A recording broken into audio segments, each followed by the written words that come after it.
Is this thing on? Ladies and gentlemen, testing. 1, 2, 3, 4, 5, 6, 7, 8.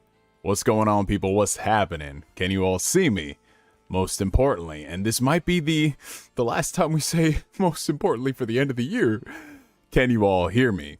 Test, mic check. How's everything sounding, y'all? How's everything looking? Is it crispy up in this mug? How's it going, you guys? Jason says, is on. We see and hear your epic self. Oh, shit. He said epic today. I like that. I like the type of time we on, Jason. Yes, sir. But, yeah. What's going on, people? How y'all doing? Happy Tuesday, you guys. We have got a show tonight. Ladies and gentlemen. I'm going to let the music play for a little bit longer, you know. Give y'all a little taste of that Persona jazz greatness. You know what it is. And then when we get further into the topics, we'll go ahead and we'll shut it off. But before we do that, while we give some people time to come into the stream, let's start out the very top with shout-outs. We got the homie Bobby Meow in the chat. We got Julian Phoenix asking the real question, why can't hackers hack a bank or something or delete debt? You know, it's just, these are questions that need answers, man, and we'll definitely get into that tonight when we hunt the truth. We got Flame in the chat, because war never changes, Julian. That's a fact, man. That's a fact. We got B-Rex in the chat. This is going to be fun. Definitely going to tune in because I need a break from my rowdy nephews. Oh, yeah, that's right. Holiday season, family, good tides, all that stuff. Yes, sir. It's crazy to consider that this time next week, you guys, Christmas will be over and done with. Can y'all believe that? And then a week after that, it's going to be 2024. That's absolutely insane, man. And I know we say that every single year, but it doesn't make it any less true, my friends. We got Wee Man on Wheels. Y'all notice every Tuesday Neo streams, some shit done happen in the gaming industry. Hashtag Neo to blame. How is this my fault? First off, y'all blame me for all the bad things that happen in the industry, and then y'all all blame me for the... Why don't I ever get blamed for the good shit that happens? Right? What? Like, come on now. Why is it all the bad stuff? Of course, y'all run to blame a black man for everything. I see how it is. Man. This ain't even about me, man. We got Pooh Bear in the chat. Sup, Neo? I finally got a Tuesday off after weeks. Oh, yes, my God, Pooh Bear. It is good to see you, my man. Sit back and relax with us tonight, bro. We got David Biglot in the chat. What's up, every... This man was so excited, he didn't even say everyone. He said, what's up, every? Because you know what it is. You know it's David Biglad. And Sony needs to hire the Nintendo ninjas for that leaker. Oh, buddy, they got to do more than that at this point. They got to do it. They got to hire the Nintendo ninjas, the Phantom Thieves. They got to do everything, man. Oh, man. Who else is in here? We got Otaku Underground. I was up till almost 3 a.m. looking at these leaks. This has been an insane year. Meanwhile, Nintendo is just over there chilling, and Xbox and PlayStation is getting their whole shit exposed. Yeah, it's so funny, and we're going to talk about that. It's going to be its own separate topic this year, how Nintendo has been radio silent for the most part this year. They've been chilling, just releasing critically acclaimed games, posting sales numbers, and then meanwhile Xbox and PlayStation just getting their cheeks clapped, bro. They're getting their cheeks spread. It's crazy. It's wild, man. Jfam in the chat, man. Listen, yes, sir. Yeah, we definitely, people gonna listen tonight. We got Dylan Collins. We got Oblivion81. Flame said he's on time. Yes. Contrary to popular belief, I run on standard people time. You know what I'm saying? Color people time for the rest of the streams. But what's the important stuff? We on standard people time, bro. We got Jay Storms. Nintendo leaders are terrified because they know they're going to go to jail when they get caught. All right. Who else is in here? We got Hibachi. Wagwan, brother. How you doing, bro? We got Don the Otaku. I'm about to deep throat 5 guys while listening to Neo sensually describe his mayo usage and I guess Insomniac too. What a Tuesday. See, there was a whole lot. There's a whole lot that happened in that comment, Don Otaku. There's just a lot. I don't even know where to begin. So all I'm gonna say is, do you, bro? Do you, man? Just do you. Oh man. Okay, let me get through the shout outs real quick, and then we'll go ahead and tackle super chats, and we'll do the intro. We got Ghost Fixter in the chat. We got Valkian24. What's up, Maddie? Who else in here? We got Exploit with the nice super chat. We'll get to that soon, my brother. KH Han, what's up? also with the super chat. Appreciate you guys. Thank you so much. We got Brosy Brosum. Who else here? We got Gilbert. The Series S leaked Insomniac games. That damn Series S. Yo, next time I see a potato, listen, it's on site, man.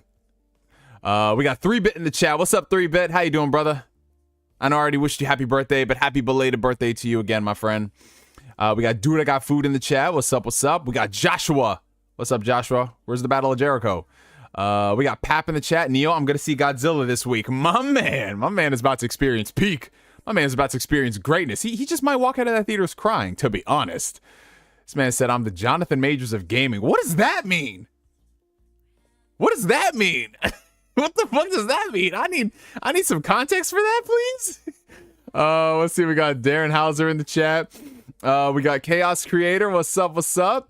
We got Black Dragon. Oh, we got the homie Seeker in the chat. What's up, Seek? How you doing, brother? You dodging the gym yet again, even though the gym is in your damn garage? What's up, Seek? We got Svart Demon. I want to sell my Switch OLED. I only bought it for the Pokemon games. Well, hey, man, you might as well just go ahead and sell it now before that Switch 2 drops, my friend. We got K Black the Enigma. What's up? What's up? Sony got Paul Blart as the head of security. Hey, man, listen, don't be dissing our favorite mall cop. Don't be doing that. Put some respect on Kevin James's name. Oh man, we got Warrior Fellow in the chat. Who else is in here? We got the homie J World. Oh shit, what's up, my brother? How you doing? We got Reed 94 and we got Blue Senshi. Okay, so let's just get the intro out of the way first, ladies and gentlemen. Let's finish this up. We'll get to the super chats, and then we will dive straight into the topics. Because even though I said last week it was going to be our final news show for the year, it just the news keeps coming. So this is actually great for me as a content creator because we can keep doing more of these live streams. But welcome, everybody, to another fantastic and fabulous episode of Man Listen. If y'all are tuning in for the very first time, welcome. Man Listen is my weekly news Q&A series. News Q&A series. Well, you know, we have a little bit of Q&A towards the end, and we definitely be answering some questions, trying to get to the bottom of it. Dare I say we be hunting the truth, because ladies and gentlemen, that is what we are doing tonight on the show, because there is a lot of crazy shit that has gone down, and I cannot wait to discuss with you guys tonight. So first things first, I do want to get some housekeeping out of the way.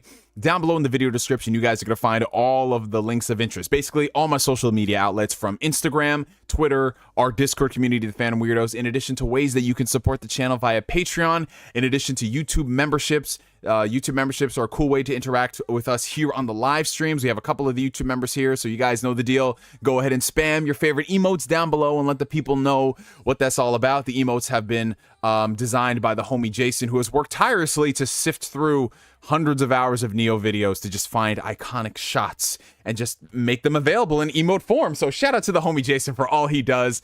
And it seems like he's going to go into overtime considering he got himself a gaming PC. So you know what that means. He's going to be testing games out, and then he's going to be making all these Neo gifts, because that's just what you do as a PC gamer. So shout out to the homie Jason on that. And in addition to that, I want to shout out everybody who has been subscribing to the channel, liking all the videos, liking all the streams, and the support on the new format of the show.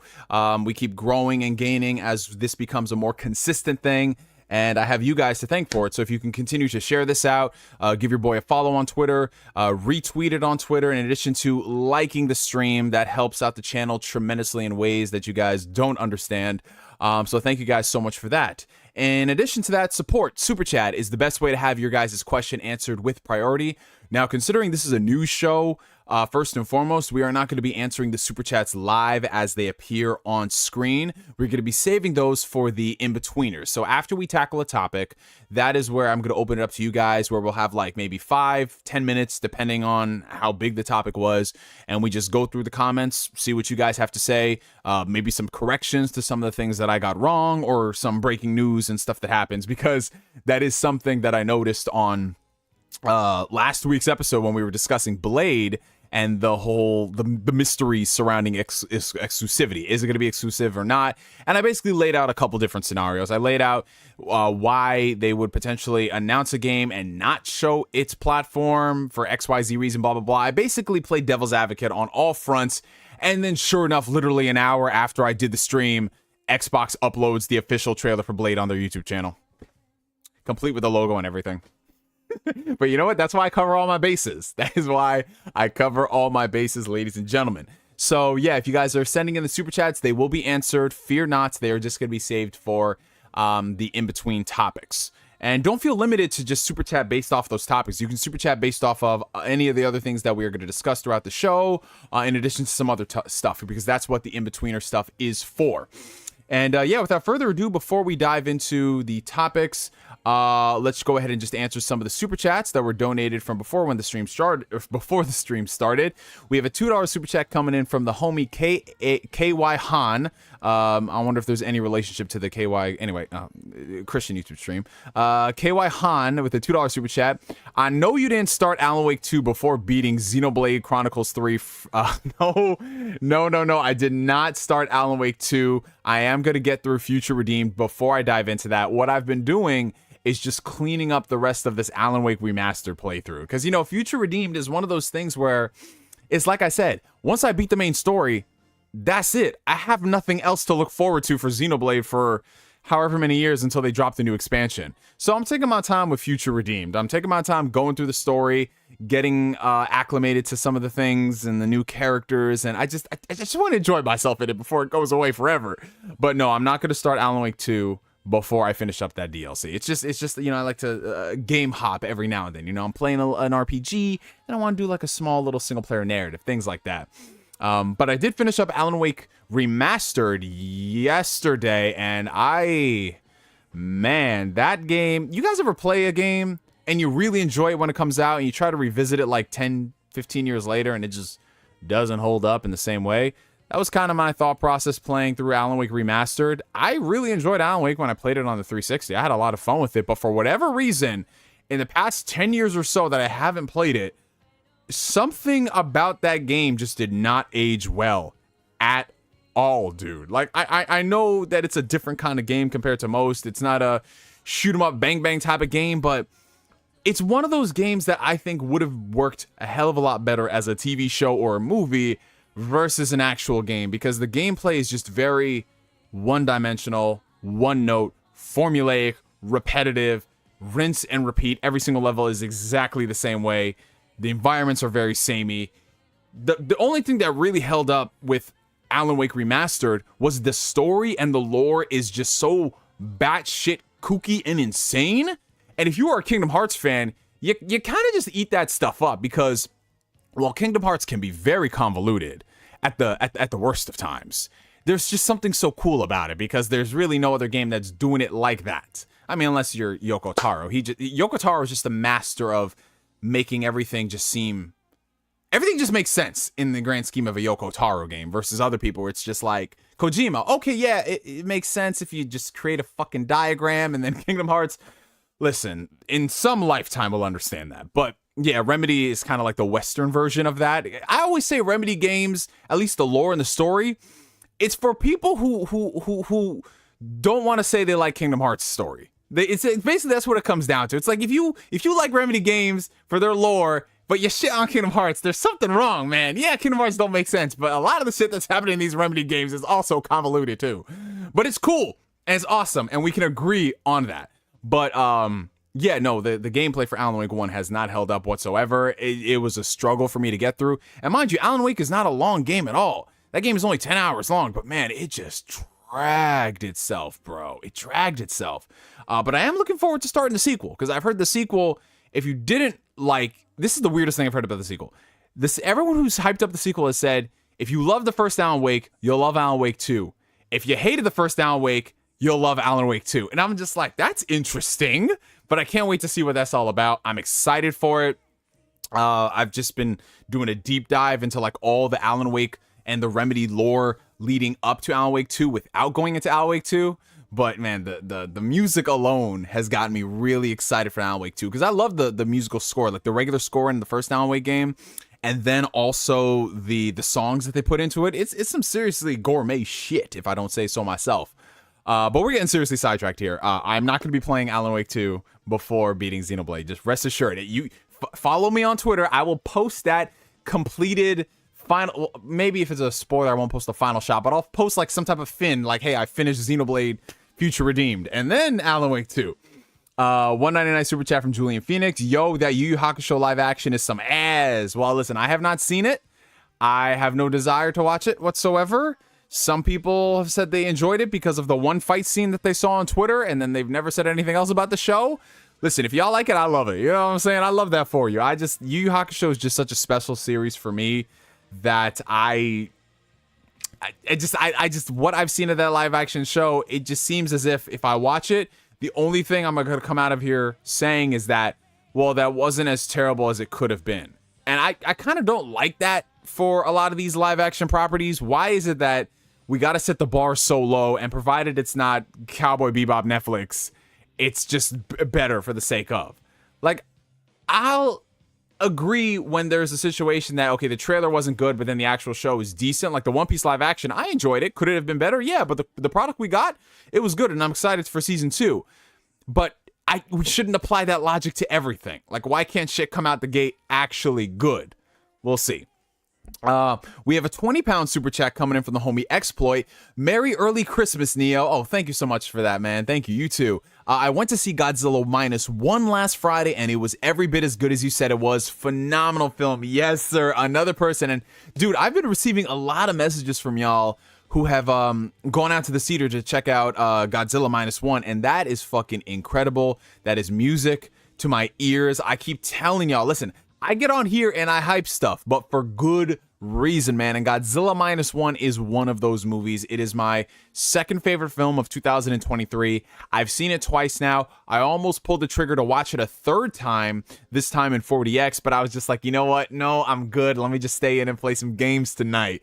But man, I shoot, I might make it a three-peat. I might make it a three-peat and see it again for the culture. They've extended more theaters showtimes for it, so it's going to be in theaters at least until early January.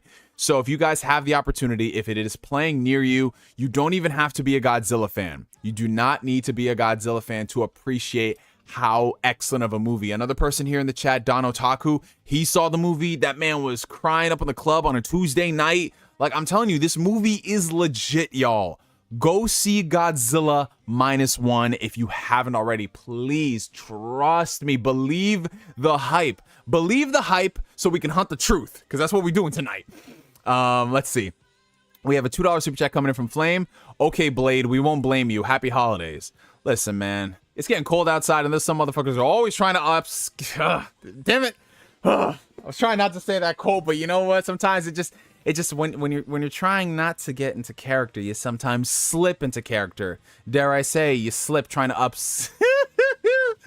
I'm trying not to say the whole quote, because if I say the whole quote, somebody is gonna clip it and put it online, and then I'm never gonna hear the end of it. Just like I honored a bet eating mayo, I'm never living that down. You know how many times I've seen that screenshot circulated? That's not something I would wish on my enemies, bro. But you know what? At least, I'm a man of my word, and I honor my bets even when I lose. All right, got a couple more super chats coming in. We have a $5 super chat coming in from KY Jelly. Alan Wake 1 is weird until you realize it's more action than survival horror. Oh yeah, it's not survival horror in the slightest. Like, the only survival horror aspect is fucking... the only horror in that game is you trying to survive the controls of Alan Wake 1 and dodging. And that oh my lord. Don't hoard resources. Man, I was going up in there with a shotgun. Like, man, I had a whole 12 gauge and everything, bro. It was like, man, at that point, I was like, I don't give a fuck, man. Like, I'm playing through the DLC right now. And the funny thing about the DLC is it has like these words that are, I'm trying to explain this for people who haven't played it. It has these words on screen that you can illuminate with your flashlight, and it basically acts like a prompt. So you illuminate the flashlight, and whatever it says happens. So there's this prompt that says boom, right? And it makes this explosion like a flashbang, essentially, right? Because the darkness, the darkness. I'm telling you, it's a Kingdom Hearts game in disguise. So it has this prompt that says the darkness, and it's just that boom, boom, boom, boom, boom. And there's this one scenario in the game where there's just a whole bunches of boom. There's a bunch of booms everywhere, not too dissimilar from the boom tubes. But there was a whole bunch of booms everywhere. And I literally was just like, a boom, a boom, a boom, a boom. There was like maybe 6 enemies on screen, and there were 6 booms. 1 boom is enough to take out 3 enemies, but I just lit up all 6. That's what I do. I overcompensate, man. I'm overcompensating for something in my life, not my dick size, but regardless of that, yeah, it's not survival horror. Remedy is Western Kingdom Hearts. The Darkness. See, yo, KY Jelly gets it, man. That's your new name, KY Jelly. And he's like, please don't call me that. But that's your name now, KY Jelly. Yes, sir. Let's go. Shout out to you, KY. Thank you for the super chat, bro. And, you know, just to finish up KY, he had another $10 super chat. Appreciate you.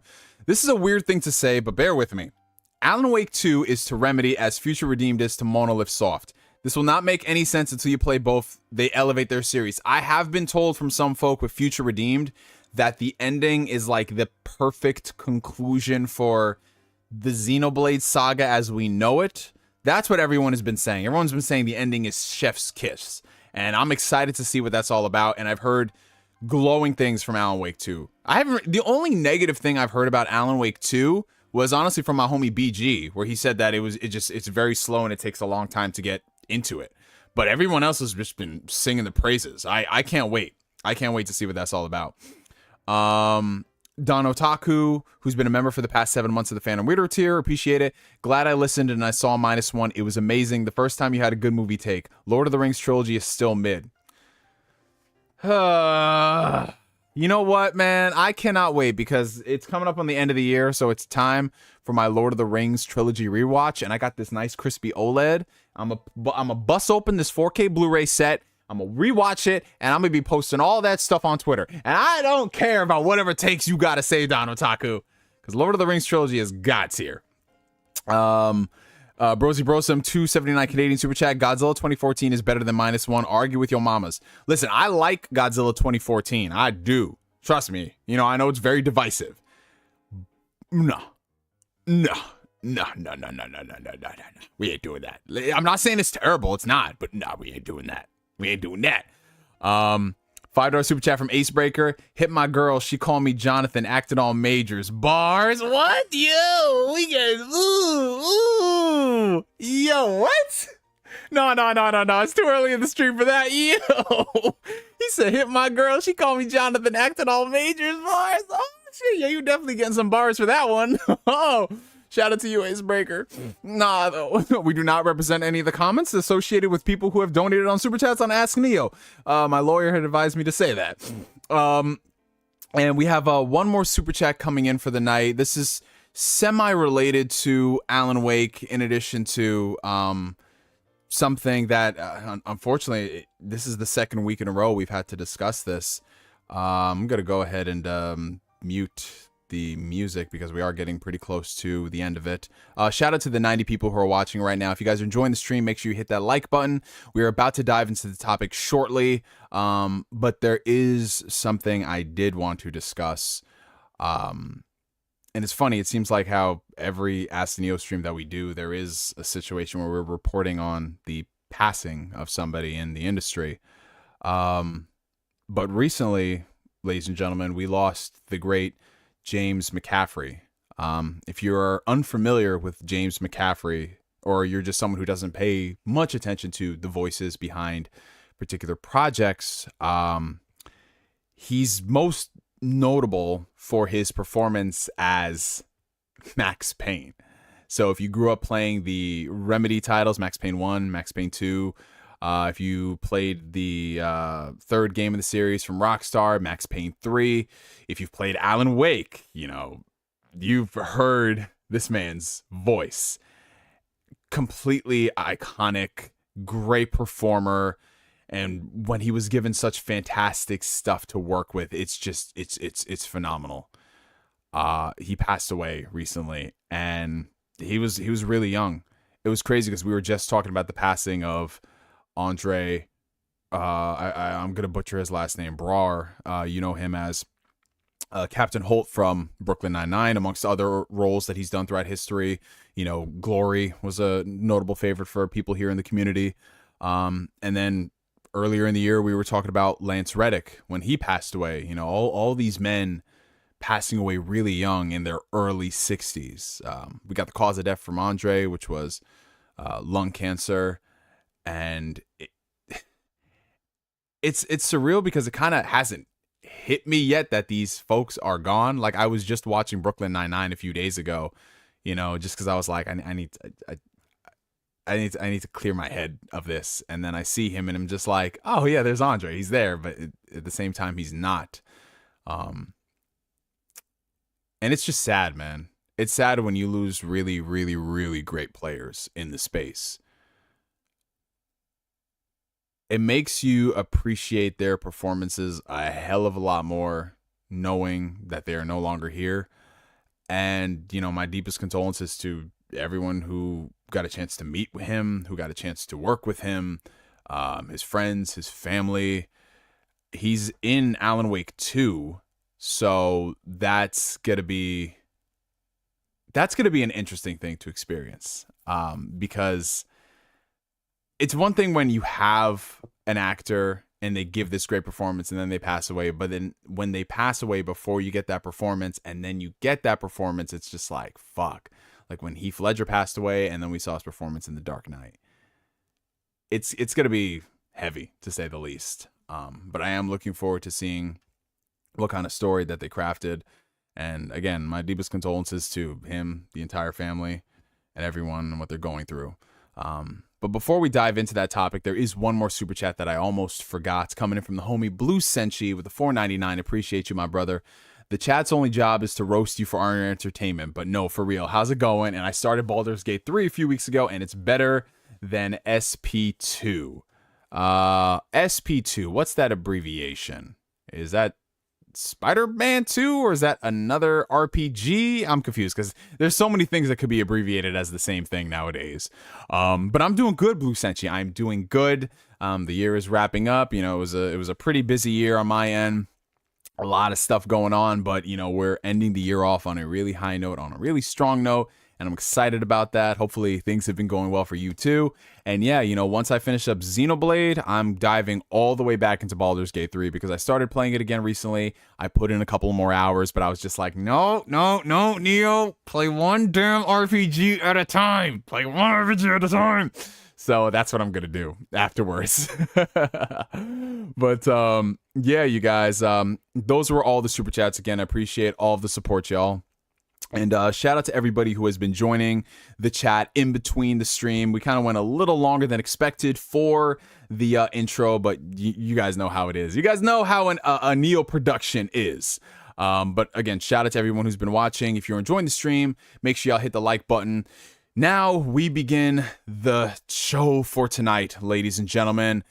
What topics do we have to discuss? Well, there's two major ones, and they are going to be taking up a lot of time. So if there was anything else that happened throughout the week that you guys wanted me to discuss, unfortunately, we won't be doing that tonight because these two things demand priority. So diving into the first topic for tonight. Man, listen. You guys love Naughty Dog, right? I think we can all agree Naughty Dog, they're in a kennel of their own. You know, Naughty Dog, one of the most prolific developers in all of gaming, put out such classics like the Jak and Daxter series, Crash Bandicoot, Uncharted, and more recently, The Last of Us. But if you haven't heard of Naughty Dog from those games, might I offer you The Last of Us Part 1? Eh? How about that? Or if you are not too interested in that, maybe you've already played The Last of Us Part 1. Could I perhaps indulge you in The Last of Us Part 2 Remastered? You weren't expecting that, weren't you? Naughty Dog, for the longest time, has been an innovator in a lot of ways. One of my favorite developers in all of gaming because they do a lot of things that a lot of other developers just ain't doing. In a league of their own, in my opinion, there's only a handful of developers that can match them in terms of their presentation, in terms of what they bring to the table. But one thing that a lot of us have been wondering when it comes to Naughty Dog is what's going on with factions, right? What's going on with their online component for The Last of Us? Because up until quite recently, most of Naughty Dog's modern projects, starting with Uncharted 2 back in 2009, have launched with some form of an online component, right? From Uncharted 2 to Uncharted 3, Uncharted 4, and The Last of Us Part 1, they've all had some form of an online element. And while none of those online modes are, dare I say, successful to the degree of something like a Call of Duty or even Halo in its prime, they were still something that was enjoyed by the majority of the community to the point where they kind of became cult classics. Things like Uncharted 2 and what they were able to pull off with such a simple yet fun multiplayer, in some cases enjoyed more than some of their recent installments with Uncharted 3 and Uncharted 4. You know, sometimes less is more. But a lot of people were wondering what was happening with The Last of Us Part 2's multiplayer, because when they announced the game, they were like, yeah, we're doing both. But then up until 2019, we really hadn't heard anything about the multiplayer mode. Well, obviously, because, the main selling point of The Last of Us is the story mode. That's what it's all about. Most people don't even care about the online, right? Well, evidently not, considering back in 2019, they announced that the game would not be shipping with the multiplayer components. It'll be launching at a later date. Okay, kind of spooky to say the least that you're launching a game at the same price as you did as the first game, but it has half the mode. But regardless, Last of Us Part 2 comes out. Huge success, does gangbusters. Sure, it's pretty divisive with the story, but me, myself, and I absolutely enjoyed the game. I enjoyed my time playing it. In a lot of situations, stuff that was done in a game in 2020 has not been surpassed in 2023 going into 2024 from a gameplay point of view. But still, that was a game that came out in 2020. We are now 3+ years removed for that, damn near 4 years removed, and we haven't heard anything about the multiplayer. Except, oh, we're working on it. We're working on it. It's coming. It smells good in the kitchen. Oh, we are chefing it up. Astute minds correctly pieced together that instead of this being just a standalone multiplayer expansion, this was going to evolve into something more. Enter the Last of Us Online component. So back in 2022, Neil Druckmann came on stage at the Summer Games Fest, and he was talking to Jeff Keighley about the online mode and how they're working hard on this. All they had to show for this multiplayer game that apparently had been in production at that point for well over 3 years was a piece of concept art. And they said, you'll learn more in 2023. Fast forward to the end of 2023, and we didn't learn anything about factions. We didn't learn anything about it until we got news that apparently Naughty Dog was scaling back on that project. Now, why would somebody scale back on a project that we were apparently going to learn more about? It's kind of confusing. It's kind of strange. Like, well, what's happening here, man? Stuff ain't adding up. This game has been in development for like 4 years now. You got nothing to show. What's happening, Naughty Dog? Come on, Naughty Dog, talk to me. What's happening here? Okay. And then we start hearing that people who are working on the game were getting laid off. And then we start hearing that the principal monetization designer who they had hired from Fortnite, who helped design the core Fortnite Battle Pass, he left the studio after a year of work. Something is spooky. Something is spooky here, man. And then we get this update, ladies and gentlemen. This, which was the final nail in the proverbial coffin. Boom. And this is the funny thing about the whole situation, you guys. The funny thing about this is, you know how all of us are kind of traumatized? Like, we got PTSD from when all of these, well, you know how, like, when Cyberpunk kept getting delayed, they had that damn that yellow background with the wall of text? Bro, every single time a developer does that, I get some type of PTSD. Even when it's something good. Like, I remember not Naughty Dog, Insomniac, I think around the time when Spider-Man 2 was coming out, they were saying like, oh yeah, we're excited to share the game with you and we're going to have a day one patch. Bro, I damn near thought that they were delaying the game at the 0 hour. I almost dropped my phone, bro. I was like, no, you can't be doing this. You can't be doing this. Naughty Dog didn't do that this time around. Naughty Dog was just like, hey, yo, listen, click this link, fam. You ain't gonna see this on Twitter. They sent that link, they turned the comments off, and I was like, oh, brother, what are we about to get ourselves into?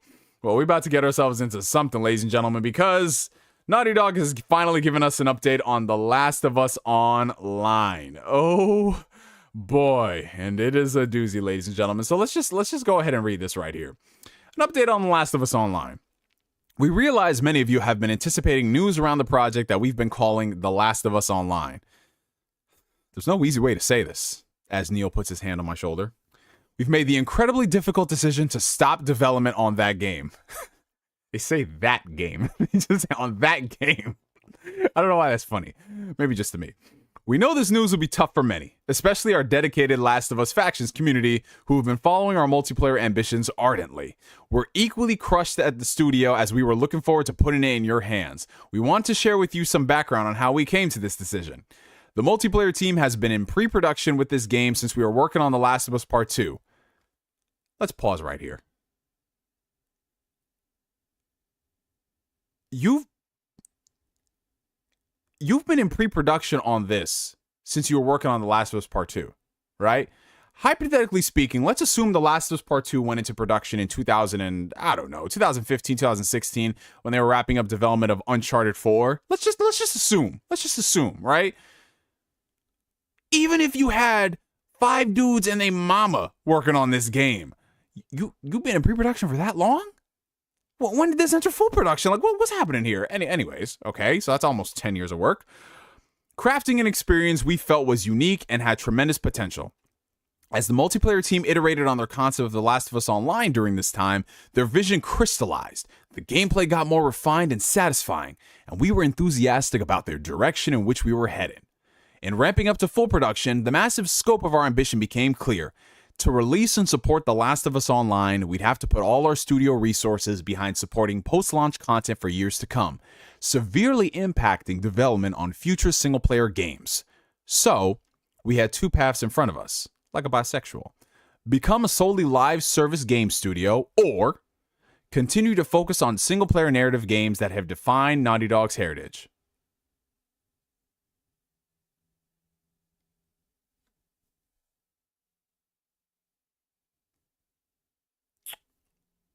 They know what they did with that last fucking sentence. Oh, man, we'll get into that in a second.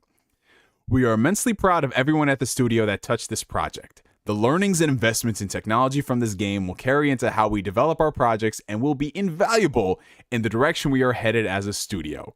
We have more than one ambitious, brand new single-player game that we are working on here at Naughty Dog, and we cannot wait to share more about what comes next when we're ready. So what they're basically saying to y'all is that it still smells good in the kitchen. Relax, right? Okay. All right. Okay, here. Oh, shout out to the homie Blaze 4K who joined. What's going on, my brother? Oh, we got Gabe in here too. We got Walter Lemus. Gentlemen, what's happening? What's up, Arsonist? All right. I'm gonna be that dude. I'm gonna be that dude. I'm gonna be that dude to play devil's advocate. I'm gonna be a Twitter bro for a second, all right? I'm gonna be a Twitter bro. I'm gonna be one of them, okay? All right, so I can see what they're talking about here. You know, when they're talking about we had 2 paths in front of us. Become a solely live service game studio or continue to focus on single-player narrative games that have defined our heritage. I agree with that. I agree. Because, you know, Naughty Dog, what are they best at? What are they best at? They are best at single-player, now cinematic, story-driven narratives. And I can agree with that. That's their bread and butter. That's their honey hole. And I want to see them thrive in that. I want magic. I want glitz. I want the glamour. I want all of that stuff. We don't need no dirty or some spooky live service game that'll get shut down in a week. We don't need that. What we need is Heritage by Naughty Dog. Get the fragrance right now, available exclusively at the PlayStation Store. Oh wait, I'm sorry, it's back ordered. Listen, scalp that bitch. So yeah, you know what? In hindsight, listen, this is good because they elected to shut down a project that they knew was not working and focus on the stuff that does. That takes leadership. Dare I say, you guys, that takes courage. That takes true courage, grit, true determination. And I applaud everybody over at Naughty Dog for coming to that realization. Yes, just working on the games that you know you're good at. Like, listen, you're giving me the stuff that you were already gonna give me in the first place. Wow, that's just truly bold. I can't even disagree with that. But if I'm honest, can I be honest, chat? Chat, will you give me the opportunity to be honest tonight? Can I be honest? Do y'all want me to be honest? I need to know. I need a show of hands in the chat if I should be honest tonight. You know, coming so close to the end of the year. Shut Up Gabe says no, don't be honest. Flame says don't be honest. Joe says sure, be honest. Gabe says, sing me sweet lies, Dad. Just tell me you're gonna come back from the store with milk, please. Just don't let it be like before.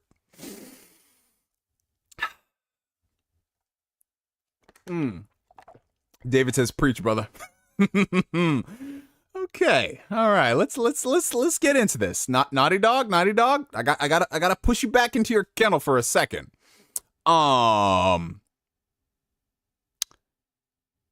We had two paths in front of us: become a solely live service game studio, or continue to focus on these single player games. In ramping up to full production, the massive scope of our ambition became clear.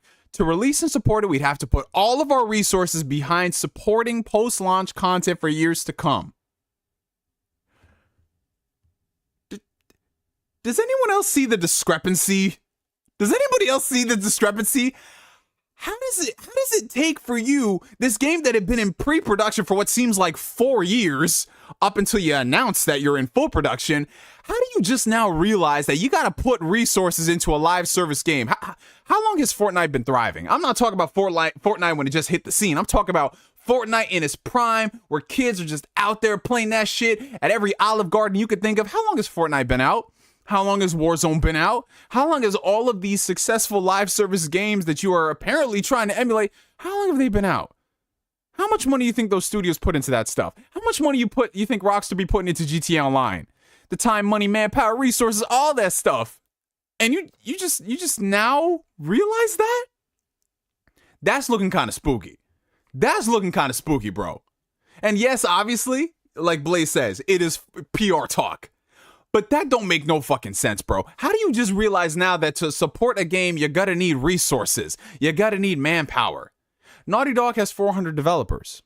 That's a lot of people. But is that enough to work on 2 single-player projects in a live service game? I don't think so. But whatever happened to scaling accordingly? Whatever happened to hiring a whole separate team to work on this stuff? Whatever happened to those things? Now, listen, I'm not a game developer, and I'm not a businessman. I just happen to stand on business from time to time. This don't make no logical sense to me. It really doesn't, bro. It really fucking doesn't. Who in their right mind, and this is where I'm just gonna rant about it. Who in their right mind was asking for The Last of Us Online to be something that it wasn't? The last time I checked, everybody and their mama wanted Factions 2. Everybody just wanted Factions 4K. That's what we're calling it, right? They just wanted Factions 4K. They just wanted a simple multiplayer mode, an online experience, maybe add in a couple more modes, maybe if you wanted to add operators and shit like that, whatever you want to do to try to become a live service game, sure. But nobody was asking for this grandiose single player Naughty Dog narrative that's gonna make you cry and you gonna feel it in the dual sense. Like no one asking for all that shit, Naughty Dog. People just wanted a simple multiplayer experience. But maybe they thought that, you know what, a simple multiplayer experience cannot survive in the day-to-day. You know what? Maybe they are onto something there, because in this new era of multiplayer gaming where everything is a live service and a battle pass and this, that, and the third, even some single player games these days are probably having battle passes, you know? I mean, single player games had online passes back in the day. Who remembers that? Pepperidge Farm remembers. Maybe they thought that they couldn't make this work. What sense is there to have this multiplayer game that has a shelf life of, I don't know, 2 years, and then you pump out the next one? It makes no sense to do that, Neo. That's a waste of money and resources. But in an era where every single week another live service game comes out, did you know there's more press for a live service game getting shut down than a live service game getting announced? Do you know how many times this year I've looked at games that have gotten canceled and I was just like, when did this exist?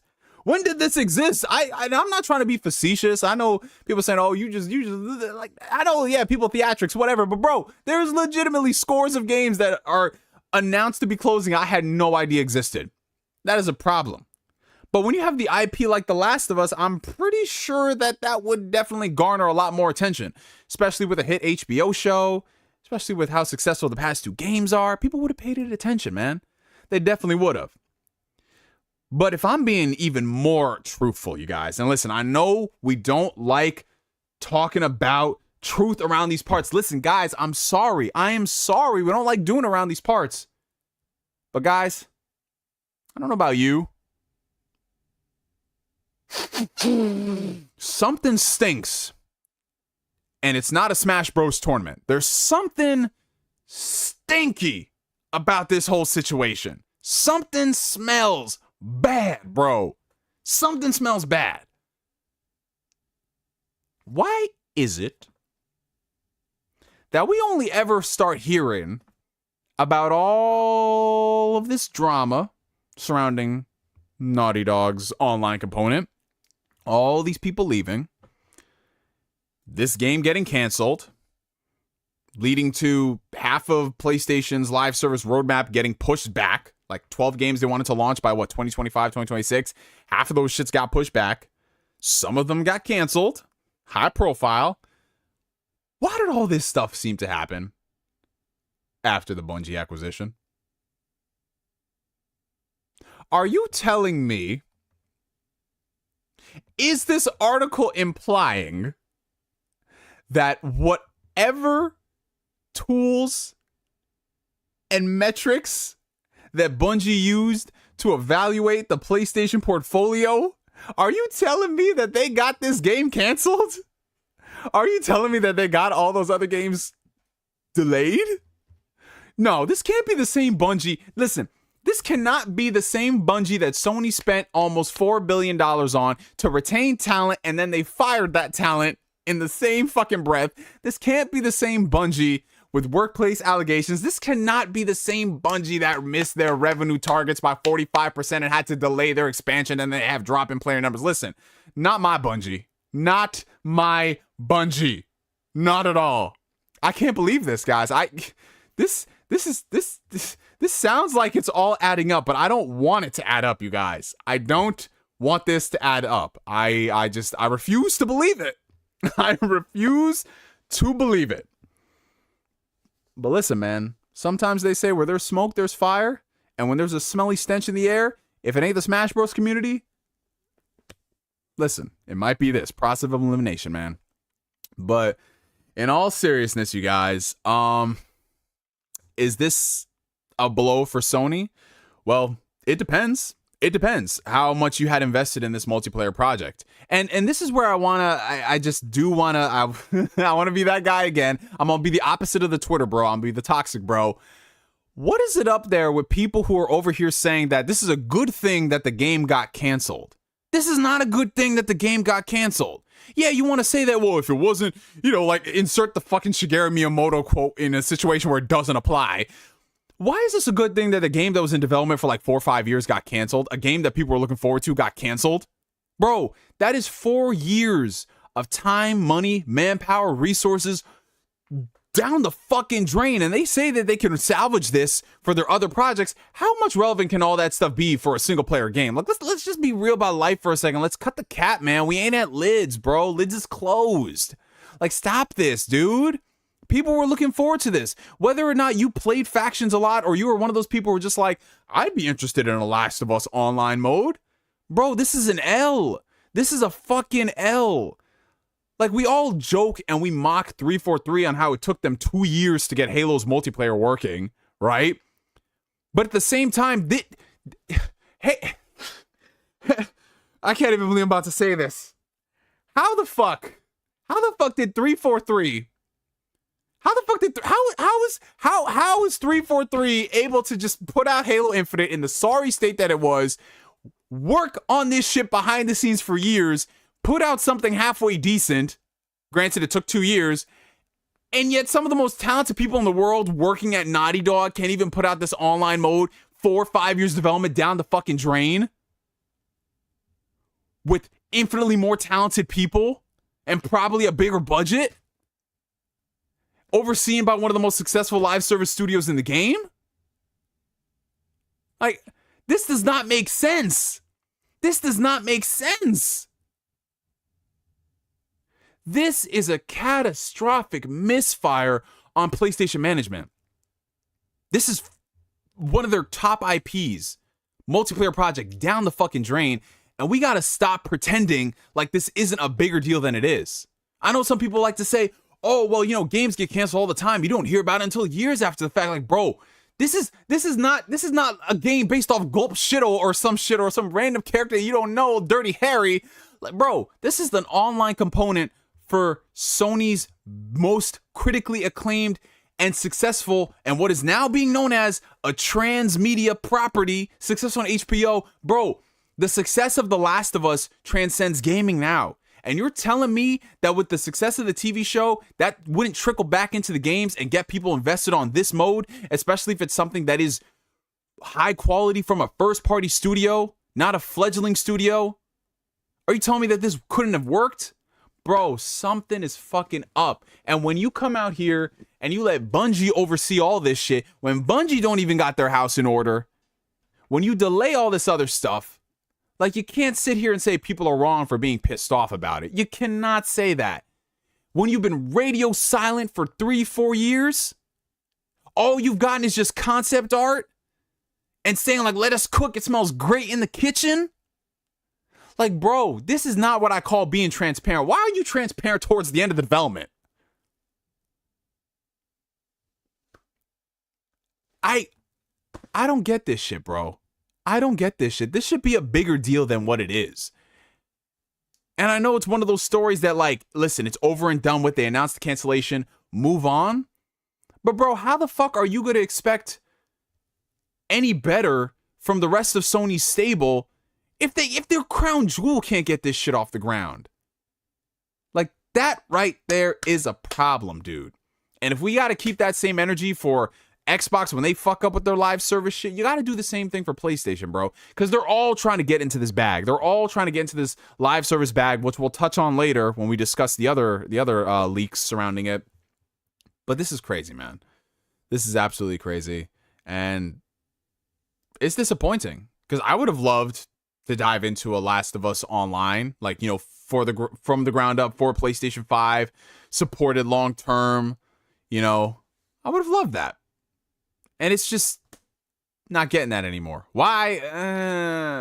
We overshot. We're too ambitious. Bro, what is it with this discussion? Dude, you know what we need to have an honest discussion about going forward in the industry? Scope creep, overly ambitious games, and trying to do too much. Bro, this is, honest to God, this is why Nintendo won 2023.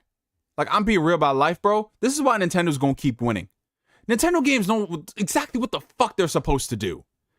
And you could say that, of course, they're on the dusty-ass Switch hardware. They're not ambitious and shit like that. But, bro, I'd rather games on a dusty Switch hardware that come out, that know what they're supposed to be, that are fun, that are supported, than shit that we just had, like, a committee of folks come in and tell us about our game and what went wrong, and that's it. The game is just thrown out. Like, man, cut it out, bro. This is insane. But, yeah, that's all I gotta say, man. I don't know. Maybe the whole pivot to live service, they're doing it. They did it way too fast, trying to chase lightning in a bottle. Maybe that's what it is. I don't know, man. I mean, they certainly had time to do all the other stuff surrounding this game. They certainly had the time to fucking... Bro. We about to get a remaster for the game that this multiplayer was supposed to launch with the multiplayer component we're never going to get now. That's insane. How you gonna fucking remaster the game that this online was supposed to launch with 4 years ago? Listen, we don't talk about it. We don't talk about it, bro. We don't talk about it like Bruno. Listen, we're past this. This is a new era of Sony. This is the who's the new guy? The interim CEO? Hitoki? That guy, this is his era now, man. He gonna steer the ship. He won't get us right. How we were too ambitious. Bro, you have the funding of the biggest name in fucking gaming entertainment. Too ambitious. What? Too ambitious for what? What? No, this isn't enough. Now I'm getting into my petty bag. This is not enough. I need some clarification. How was this too ambitious? How was it too ambitious? We got the developers coming out saying, listen, The Last of Us Online was one of the best projects that I ever worked on. It was so fun. What about it was fun? What about it was so fun and it being too ambitious? These are questions that need answers, and we will definitely get to those answers another time. But tonight, ladies and gentlemen, we have got some truth to be hunting, and we will get to that after a quick break from our sponsors. I'm just lying. We ain't got no sponsors yet. We'll see what 2024 brings. But Yeah, what do you guys think about going on stage and presenting concept art for 4 years and then just nothing coming from it? Man, that's crazy. Bro. Okay, someone who's tapped into the community. Did they ever do anything with that concept art? Please don't tell me they sold that shit as a poster. Please don't say that shit they did that. Could you imagine somebody got that shit on their wall? Like, yeah, check out this concept art, The Last of Us Online. Buy it now, $19.99. Get it framed, bro. That's almost as infamous as having, like, an ET game cartridge. Here's my fucking Last of Us Online poster. Ooh, I need that. I need that shit, bro. Fucking concept art. All right. They sold it as an NFT. Yes, sir. That's what it's all about. Shout out to Troy Baker. NFTs. Let's get it. Okay, but before we dive into the next topic, let's go ahead and tackle some of the super chats real quick. Appreciate you guys. And while we talk about the super chats, post your comments down below on what you guys thought about The Last of Us Online getting canceled, man. I know those concept artists. I know they in the mud, man. Fetal position. Okay, we got a $5 super chat coming in from Don Otaku. This industry is so ass backwards. We used to have a multiplayer mode in every game, even if it didn't make sense. Shout out to BioShock 2. Suddenly, only a fraction of devs can do it. Well, obviously, Don Otaku, what you don't understand is that there's 400 devs working on this game. Concept art takes a lot of time. What part of that do you not understand? Don Otaku, did you know that you're the actual problem with what's wrong with gaming? You are why factions got canceled, bro. Because people like you, ungrateful, sir. Ungrateful. Listen, it took a lot of time for that concept art. Took a lot of the time for that shit, bro. But yeah, no, dude. That was such an era. Like back in the PS3 360 days, every game had multiplayer. Every single game. It was crazy, bro. Like once Call of Duty Modern Warfare dropped, every single game had online. And some of them shits were fun. Like Uncharted 2, a hell of a lot of fun on that, bro. And then some stuff like Tomb Raider 2. Did you guys know Tomb Raider 2013 had a multiplayer mode? Did you guys know that? What's some other games that had a multiplayer mode that just made no absolute sense whatsoever? That Tomb Raider one got me all the way fucked up. It's like, bro, there's like one main character in that game, a couple side characters, and these nameless thief thugs. Like, bro, that's insane. Spec Ops The Line had a multiplayer.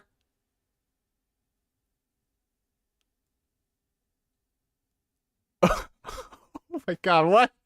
I never knew it had a multiplayer, bro. I only played the campaign for them. I had no idea it had an online. Oh yeah, Arkham Origins had multiplayer. I remember that. God of War Ascension. No, hey, listen, no. That God of War Ascension multiplayer was halfway decent. I had fun on that. Man. But that Arkham Origins, I don't know all about that, bro. Yeah, Metal Gear Online had that. Assassin's Creed Brotherhood had multiplayer. That was cool. Oh god, yeah, Mass Effect 3. That was listen. EA, that time, bro. That was a tough time. That was a tough time for the blacks. But yeah, to answer your question, why a lot of developers can't do it? Well, I mean, again, going back to the whole devil's advocate thing, it takes a lot of time to support a multiplayer game, and especially nowadays where the field is even more crowded and everything is all about getting longevity from your projects and the advent of free-to-play being a thing. Oh god, I forgot to mention this.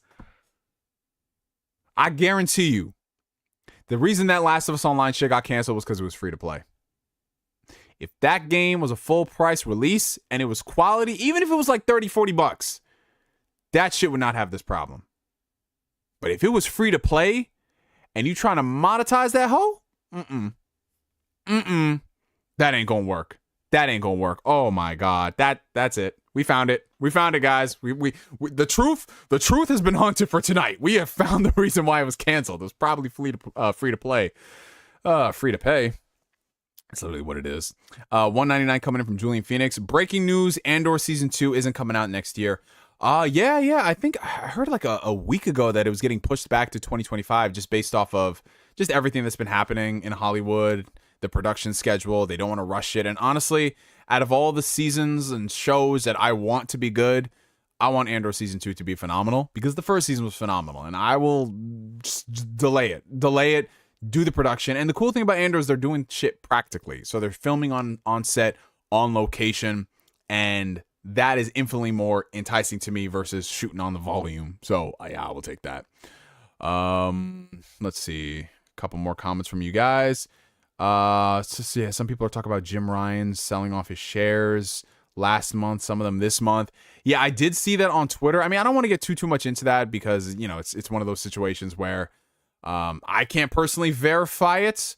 But if that is legit, I mean, hey, listen, that man trying to retire. He's trying to sell all his fucking shares, bro. He's trying to retire and live on his 15th yacht, the PlayStation branded yacht.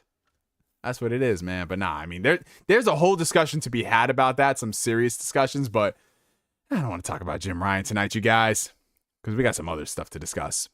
So before we dive into the next topic, you guys, if you do me a favor and hit that like button, it helps out the channel tremendously. We're currently at 64 likes. Can we get to 69 likes before we talk about this leak? Can we get to it?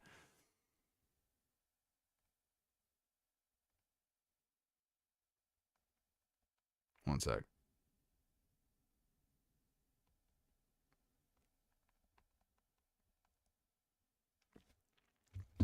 All right.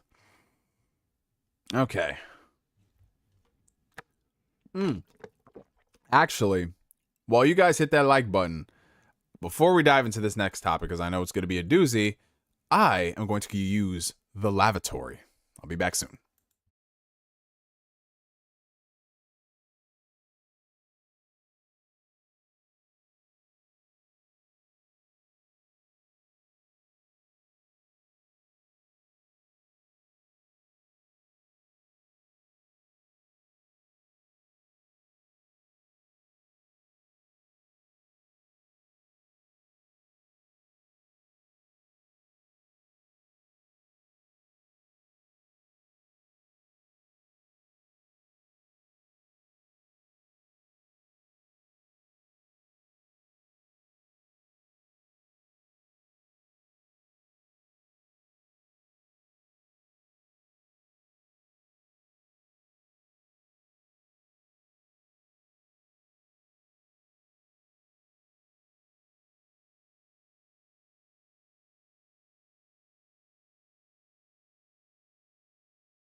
All right, you guys, we are back at it like a crack addict. Please, camera, focus. Sometime today, focus. Can I come into the frame? No? Yes, no? Maybe so? Give it a second, you guys. It works when it wants to. Come on. As you can see, my calluses. There we go. All it took was seeing calluses to be like, oh, get the fuck out of here. Alrighty. So before we dive into the next topic, we actually do have another $5 super chat coming in from the homie Don Otaku. How is it too ambitious to take The Last of Us Part 2 gameplay, add 3 to 6 more players? Nintendo makes multiplayer games that aren't even real live services all the time. Yeah, I mean, when you think about it, like, look at that. Like, Mario Kart 8, one of the most successful live service games. Splatoon 2, Splatoon 3.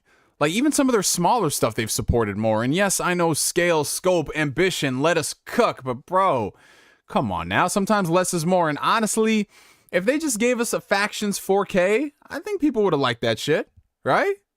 Honestly, but you know, it's not about us, you guys. It's not about the people who they already have. It's about attracting the new folk. It's about attracting the Fortnite crowd, and we'll get into that with all the other stuff that they're discussing about working on. But yeah, you guys, now that we've talked about The Last of Us Online being canceled, let's dive into the second and final news topic for the night. Man, listen. It's been a crazy year for the video games industry. Amidst all the amazing games that have come out, amidst all of the unfortunate layoffs across the board, one thing that has become synonymous with gaming, not just this year, but over the past couple of years, is the influx of leaks. And I'm not talking about things that you find out after the fact, like, hey, 10, 15 years later, you find out that this developer was actually working on this kind of game. No, no, no, ladies and gentlemen. I'm talking about the amount of leaks pertaining to stuff that is in development and stuff that is coming out in the future. Whether it's the Capcom leak from back in 2020, where we saw a roadmap of a couple of Resident Evil games, whether it was the Nvidia leak, where we saw a lot of games that were yet to be announced, coming to PC, coming to consoles, you name it, GTA 6, there have been a lot of leaks. But I don't think there has ever been a leak that has been so substantial with the contents that we have gotten than from what just went down yesterday, leading into today, with the hack of Insomniac games, because that's what this is. So for those who don't know, about a week ago, there was this ransomware group that had said that they had hacked into Insomniac games. They'd hacked into them, and they had stolen a certain amount of data and information from them, and they were basically holding it for ransom, I believe for a couple $1 million, telling PlayStation that, hey, you have 7 days to give us this money, or we're going to release the contents of this information onto the internet, right? That was 7 days ago. And usually in these scenarios, you question to yourself, like, okay, what is this company going to do? Because that's a lot of important personal information, right? But more often than not, what we see with some entities is that they usually find a way to find the hacker, find the leaker, take them down, or the leaker just doesn't end up doing shit. Until we see what just went down. So, yeah, you guys, if you've been living under a rock for the past day, this is huge. This is monumental. I'm not just talking about leaks pertaining to the Wolverine game. I'm not just talking about the title card. I'm not just talking about some pre-alpha footage. Bro, the contents of this leak are astronomical. We're seeing different builds of the game, different variations of the game. We're seeing cast leaks. We're seeing sales data for Insomniac's games, sales data for other studios' games. We're seeing personal and important information about the people involved in these projects. We're seeing so much shit that we, honest to God, thought we'd never be privy to be seeing ever. Everything from this leak. And then we find out why. This leak was 1.67 terabytes. Terabytes of information, you guys. This is honestly going to go down as what? The biggest leak in all of gaming? It's spanning multiple different games, not just Wolverine, but stuff that Insomniac has got cooking for the next 10 years. So, first things first, because I know we have a lot of people who are watching right now who probably, just got off of work, or they're just wondering like what's happening with this whole leak situation. I'm not going to be showing any of the leak footage online. I'm not going to be posting any of the gameplay. I'm not going to be looking at any of the design documents. I'm not going to be showing you guys anything on screen for obvious reasons. I'm not going to incriminate myself like that. However, if you are somebody who does want to see this stuff, I'm just being honest, and I'm not going to be like one of those dudes saying, "Don't look it up." The information exists out there. Like every single thing else in life, if it's been leaked, it exists, and if you want to find it, there are ways of going about it across various sites, and you guys already know the sites, okay? And in some situations, you don't even have to look too far if you're tapped in with the community. So for the majority of this stream, the rest of the stream, we're not going to be looking into the leaks. Now, I will be talking about specific aspects pertaining to it, but I'm not going to be speaking about any particular story spoilers. I'm not going to be speaking about any particular things that are outside of the realm of what we discuss. Like when we talk about these shows, we usually talk about, we do commentary on the industry. We talk about sales figures. We talk about the state of games and how they look and what we think about them. I'm not going to get into any type of story spoilers and all that stuff because a lot of that stuff is out there for Wolverine. We're not going to do that. So basically everything we discuss with this leaks is it's going to be the general flow of what we discuss when it comes to this. I'm not going to be revealing anybody's personal information. I'm not going to do any of that stuff. Also, and I was going to save this rant for later on in the stream, but it is something I did want to speak on because I know I'm probably going to get some pushback in the comments from some people about like, oh, why are you even bringing attention to this? This is terrible. This is horrible. You know, you shouldn't be giving these leakers attention, blah, blah, blah. And this is where I kind of have to, this is where I got to call a spade, right? When it comes to people out here in the industry, in the content creation space, you guys know I don't start beef with anybody, right? Unless I've been done dirty by somebody and I call somebody out, I don't really care what another person does. It's their platform, it's their content. They can speak about it the way they want. That is fine. Kudos to you. If you don't want to bring light to this situation for obvious reasons, by all means, don't do it. Don't discuss it. Don't tweet about it outside of your indifference to it. Great. But to shame other people out there in the space who are talking about the leaks in whatever fashion, sure, there's going to be some people who are going to be openly talking about the spoilers and posting the clips. Yeah, it's a given. It happens. But when we're talking about other folks out there who are just talking about like, hey, yo, this got leaked. This stuff is here. This stuff is available. Like, what the heck? To shame those people into saying that they need to do better. They shouldn't discuss it. They shouldn't do this. Can y'all get off your moral fucking high ground for a second? Every single person that I have seen say, don't talk about these leaks, don't do this stuff, it's hurtful, it's harmful. Okay, I agree with you.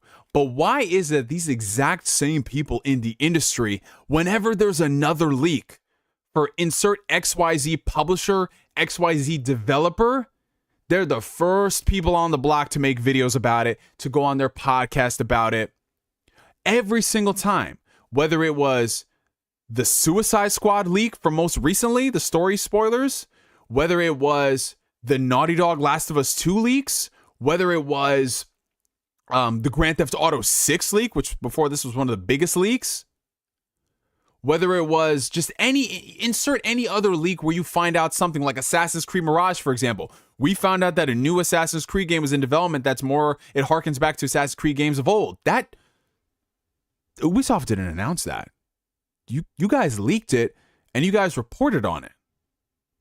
Gleefully, rightfully so. You guys did those things. The Capcom hack from 3 years ago, that was a hack. That was a hack. People's personal information and details got out there. But it's okay to talk about it then because it's related to Resident Evil games and all of this stuff. So why is it okay that you can talk about all of those things? Why is it okay to talk about the Xbox leak, talking about the Xbox design documents, talk about everything about Xbox and their roadmap plans from 2020? Why is it okay to talk about all those things and all these other companies, but we draw the line at Insomniac? That is what I find disingenuous with folks in the community. Because when you get on here and you get on a moral fucking high ground and a pedestal and say that, no, this is bad, you're terrible if you do that, yet you've built your career, your legacy, you've made jokes about talking about all these other things with other studios.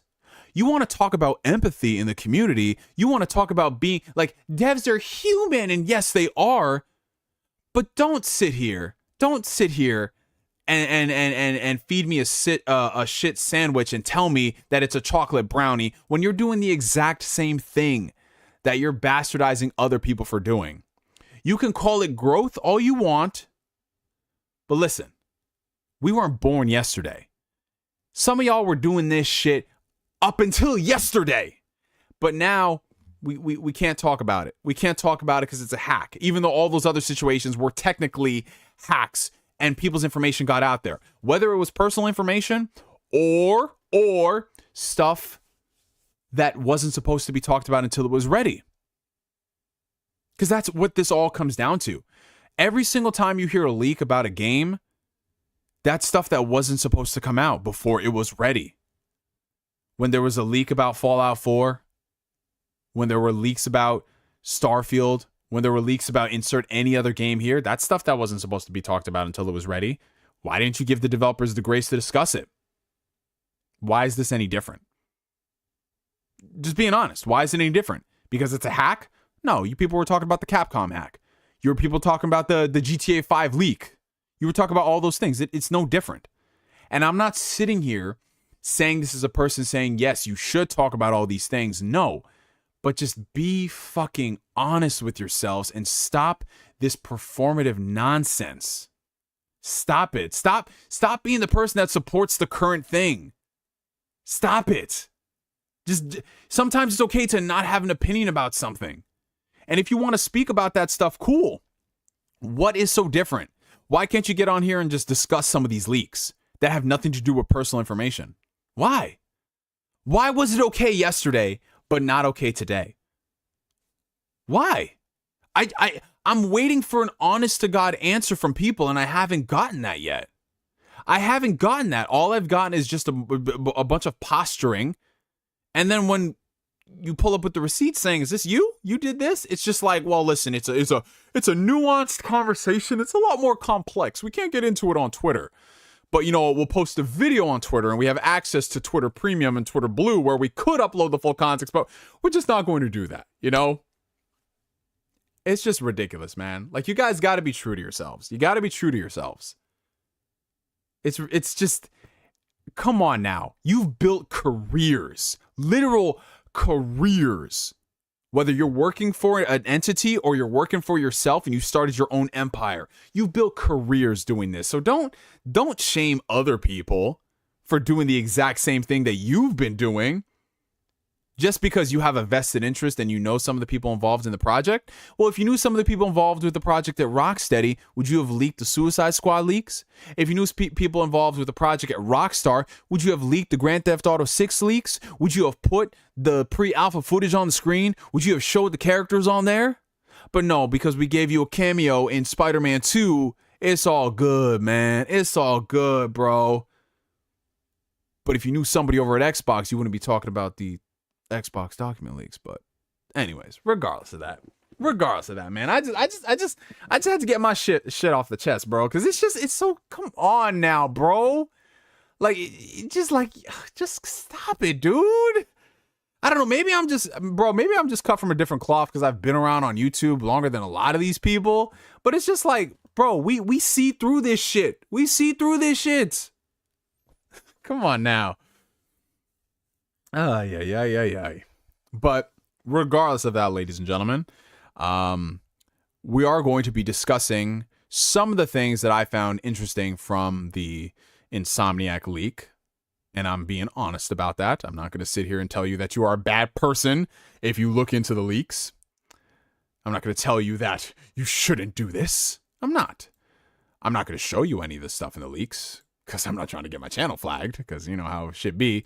But there are some things that I do want to discuss. Okay, so I know this is going to be kind of boring to just look at me reading stuff on here. But hey, you got to do what you got to do. You know what I'm saying? All right. So going ahead and looking at some of this stuff. Okay, let's start with the things here that I find interesting. Okay, so first things first. Wolverine, right? Wolverine. A shit ton of stuff is leaked about it. Concept art, gameplay footage, animation test footage, the cast, different builds of the game. You know, we're talking about cutscenes with voice acting. We're talking about like vertical slices, a lot of stuff, you guys. It's not just like 2 minutes of footage. I'm talking like 20 plus minutes of footage, all of that stuff. And what do I think about Wolverine? What do I think about this game and how it looks? Honestly, it looks exactly as I expected it would. This looks like a Insomniac Games developed PlayStation Studios Wolverine title. Take that as you will. It's a third-person, over-the-shoulder Insomniac superhero game starring Wolverine. That's basically what it is. It's got a lot of the Insomniac DNA from Ratchet & Clank. It's got a lot of the Insomniac DNA from Spider-Man, as you should, watching this footage. And honestly, I really like it. It's what I expected. In fact, watching a lot of the stuff in this league got me more excited for the game, because now I know the direction that they're going with it. It looks pretty fucking sick, man. Now, I stress that a lot of this footage is pre-alpha stuff. A lot of this stuff is going to look janky. It's going to look weird. But from what we've seen, it's looking pretty fucking sick, man. I'm liking how it just seems like there's a lot more weight to the combat by comparison to what I expected it would be, but not to the level of God of War, where God of War just feels a little bit more like up in your face and visceral. This is just like a step back. It's like in between Spider-Man. It's like in between Spider-Man and God of War, leaning more towards God of War. It looks fantastic. I like where they're going with this. I am kind of curious, though, on the level of gore that's going to be attached in this game, because when they first announced it, they did say that it was going to have a mature tone, which I'm excited for. But is this going to be a mature rated game? Honest to God, I would love for it to be a mature rated game, because we did get a mature rated Wolverine game back on the PS3 and 360 with X-Men Origins Wolverine, and that game was bloody visceral. It was awesome, dude. I mean, yeah, it got really repetitive, but it's a licensed game. What do you expect? But that game is the template and the framework, and I really hope that this Wolverine game is targeting a mature rating. Whether or not it's going to be a hard mature rating or a light mature rating, we'll have to see. But regardless of that, if it's just an M rating and we can just see, like, I want Insomniac to step out of their comfort zone, man. Like, Spider-Man stuff is great, but we've had 3 Spider-Man games now. You really can't reinvent the wheel at this point. You know what I'm saying? But with something like Wolverine, you could do something a little different because you have a dismemberment system. We had a dismemberment system on the last Wolverine game, and that game, by the time this one comes out, will be, 17 years old? Like, give us stuff like that. We're all for it, man. So in terms of game design, I mean, again, it's an Insomniac game. It's got the Insomniac DNA. And remember, it is very early, so all the animation stuff has not been ironed out. So you can see a lot of DNA from the Spider-Man games in terms of how he traverses. By comparison to Spider-Man, this one in particular, like we all expected, is not going to be open world. It's going to be more hub world based, which I think is perfect for Wolverine, because Wolverine does not have the traversal skills of a Spider-Man. And I mean, he can leap places, but do we really want to be leaping all around the map? So it's going to be focused a lot more on the parkour aspect by comparison to Spider-Man, which is more about the freedom and flexibility of swinging around. So there's definitely a lot of speed in this game in terms of like moving out and about on the ground by comparison to something like, let's say, a God of War, which is a lot more rugged when Kratos moves around. So that's really cool. Considering it is hub world, there's going to be a lot more internal locations.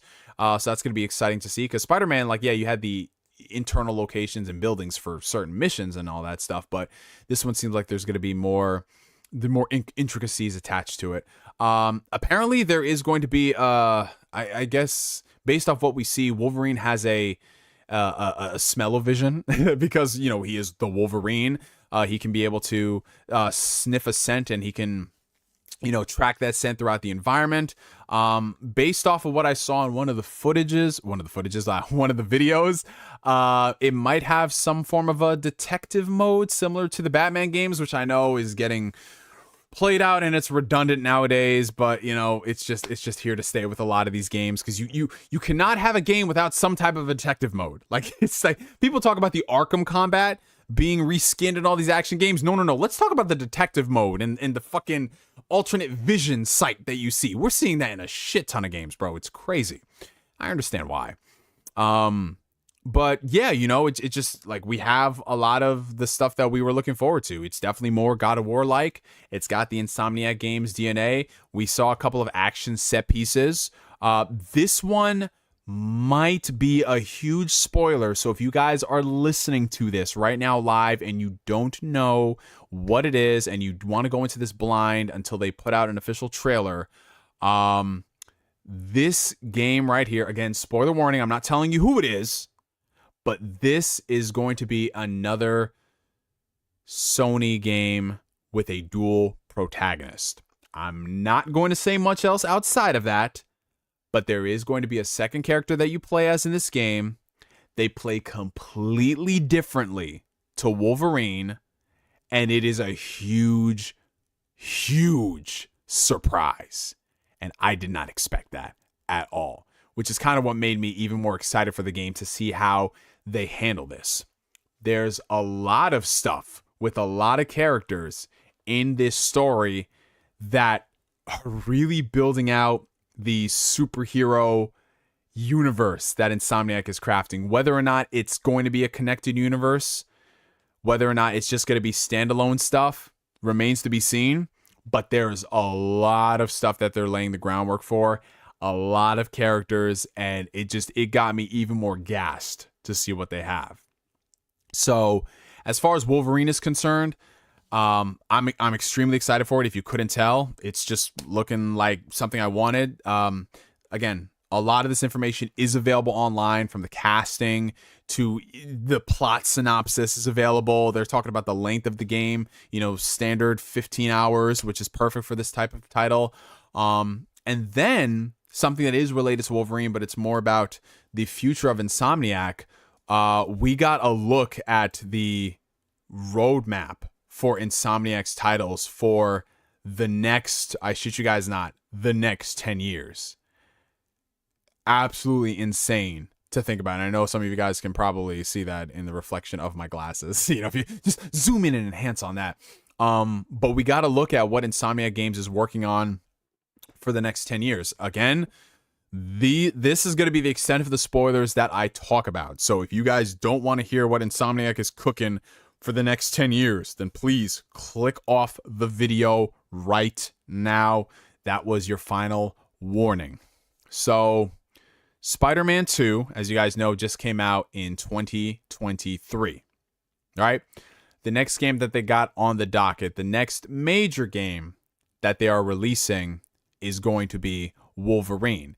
Now, according to, there's two roadmaps. Now, depending on when these roadmaps were crafted, the release dates might have shifted, because you know how it is with game development, you know, COVID, blah, blah, blah, blah, blah. Things might have changed. But Wolverine is their next huge scale title. Now, based off of these two leaks right here, one leak pegs Wolverine coming out in 2025. One leak pegs Wolverine coming out in 2026. If I was being optimistic, I would say that Wolverine can hit late 2025. But if they're trying to give it more time to cook, and given the state of PlayStation, how they're pushing everything back, I would say 2026 to be safe. That's not too far out of the realm of possibility. 2026, they announced it in 2021, and it's about like, what, 5 years or so of development? I could see that happening. So 2026 for a Wolverine game. Okay. Now, apparently, sandwiched in between those games is another Insomniac Games title. Another game related to superheroes. A character that featured in a previous Insomniac game, Venom. So yeah, that offhanded comment from one of the people at Insomniac talking about, yeah, you know, we're thinking about putting out a Venom game at some point, depending on it, but we'll see what happens. Like, you got to read between the lines with a lot of those things. Obviously, Spider-Man and Insomniac had a huge success with Spider-Man Miles Morales, the half sequel game. That sold a shit ton of copies. People loved playing as Miles. And having these games sandwiched in between the mainline releases is a smart idea, because you can have different teams working on them. They're smaller scale projects, so they're, you know, scoped accordingly. And if you give people like a nice 8 to 10 hour standalone expansion, I think that's not too bad at all. You know, you price it at like $40-50. I don't have an issue with it. So they're doing the same thing as Venom. It's going to be, well, at least tentatively titled Venom Lethal Protector. Of course, you know, call back to the comics. An all-new storyline that continues Spider-Man 2 and leads into Spider-Man 3. So, you know, stopgap game, having relevance with Venom and then going into the third game. You see, that's a thing that I'm actually interested in seeing them develop, because while I did enjoy Spider-Man 2 for all of its faults, I felt that Venom did not get a lot of play. We only really got Venom for like, what, 12 minutes? Something crazy like that. He wasn't in the game that much. You do get to play as him, which is awesome, but it's just such a short amount of time, and then it's just over before you know it. So them giving Venom his own story, if you will, that's going to be interesting to see. And then seeing what they do with the third Spider-Man game. I have my theories about it, and if you've 100%ed Spider-Man 2, then, you know, there are some things delving with the multiverse that may or may not happen in a third game, especially with the after credit scene. But, you know, you'll be able to play as Venom. Hopefully they expand his movesets. They say Spider Heroes, so could it be different Spider-Man? You know, we obviously Miles is the main Spider-Man now. Peter is chilling. Potentially, could we see Spider-Gwen? Maybe Silk, something like that. We'll see what happens. Carnage-infested New York City boroughs. Yeah, just like similar stuff to that we got with Spider-Man Miles Morales, which I don't mind. But I will say, though, I will say this. the Insomniac Spider-Man games, after part 2, honest to God, I feel like they kind of need to start adding more to these games, right? Because once you 100% them, there really isn't much else to do. Now, obviously, that's what the point of a single-player game is. Like, once you finish it, that's it. That's all the content. But in terms of what it could be so much more. Like, we have 2 Spider-Men in this game. A Spider-Man who's been Spider-Man for what, almost 10 years. We got Miles Morales. We have Venom. We're getting all these other Spider players in the mix. Why is it that the extent of the side missions that we get are these really good flame missions, and then just a bunch of bullshit ass go clear out these hideouts, and that's the extent of it? Why can't we have more dynamic involvements with Spider-Man C-listers and his B-listers? Why can't we do a lot more with the world than we've gotten? Like, bro, this is the 3rd Spider-Man game, and now we're talking about getting this Venom title, and what the most we're gonna do is just do more of these, like, go clear out these Carnage-infested New York City boroughs. Like, yeah, it's gonna be great to see Carnage, but come on, can we get more than this? Can we get more than this shit, bro? Like, come on now. Like, seriously. So that's my wish for the next Spider-Man game. Be more dynamic with the open world, bro. This is the 3rd game. You have the PS5, and I don't feel like Spider-Man 2 really utilized the PS5 outside of the SSD. You know what I'm saying? Like, we could be doing so much more with this open world than we have gotten. It's fun, but then you're just like, why can't I do more? Come on now. Like, it's time. It is time, you guys. We got this. You already know it's going to be a success. Come on, we can do more. But yeah, that Venom game is targeting 2025, so probably a fall release, if the leaks don't delay it any further. Like I said, all this stuff is tentative based off of what happened. So Venom in 2025, Wolverine probably with this leak 2026. Then from there, things get really interesting, you guys. Now, again, all this stuff is subject to change based off what happens. In 2028, Spider-Man 3. Duh. Duh. Of course they're going to do a 3rd game. You know how successful the first 3 titles, and now you got this Venom game, and then this one. Yeah, of course, that's going to wrap it up. But you know what? Listen, you got 5 years. You got 5 years to work on this Spider-Man game. If I just get more of the fucking same, I'm going to be annoyed, bro. I'm going to be annoyed. Like, take the next 5 years. Do what you should have done from Spider-Man 1 to Spider-Man 2. Do what you should have done with that for this 3rd game. Give me this dynamic open world. Give me the full Spider-Man rogue gallery. Give me more side missions. You motherfuckers got 5 years. You got 5 years for this shit, bro. We gave you a pass because you did so good with the narratives, but now the narrative wasn't so hot. It was fine, but it's got its issues. You gave us a great side mission with the flame and how that led into the Carnage stuff. Awesome. Can I get more of that, please? What else do you got to do in these games, bro? What else do you got to fucking do?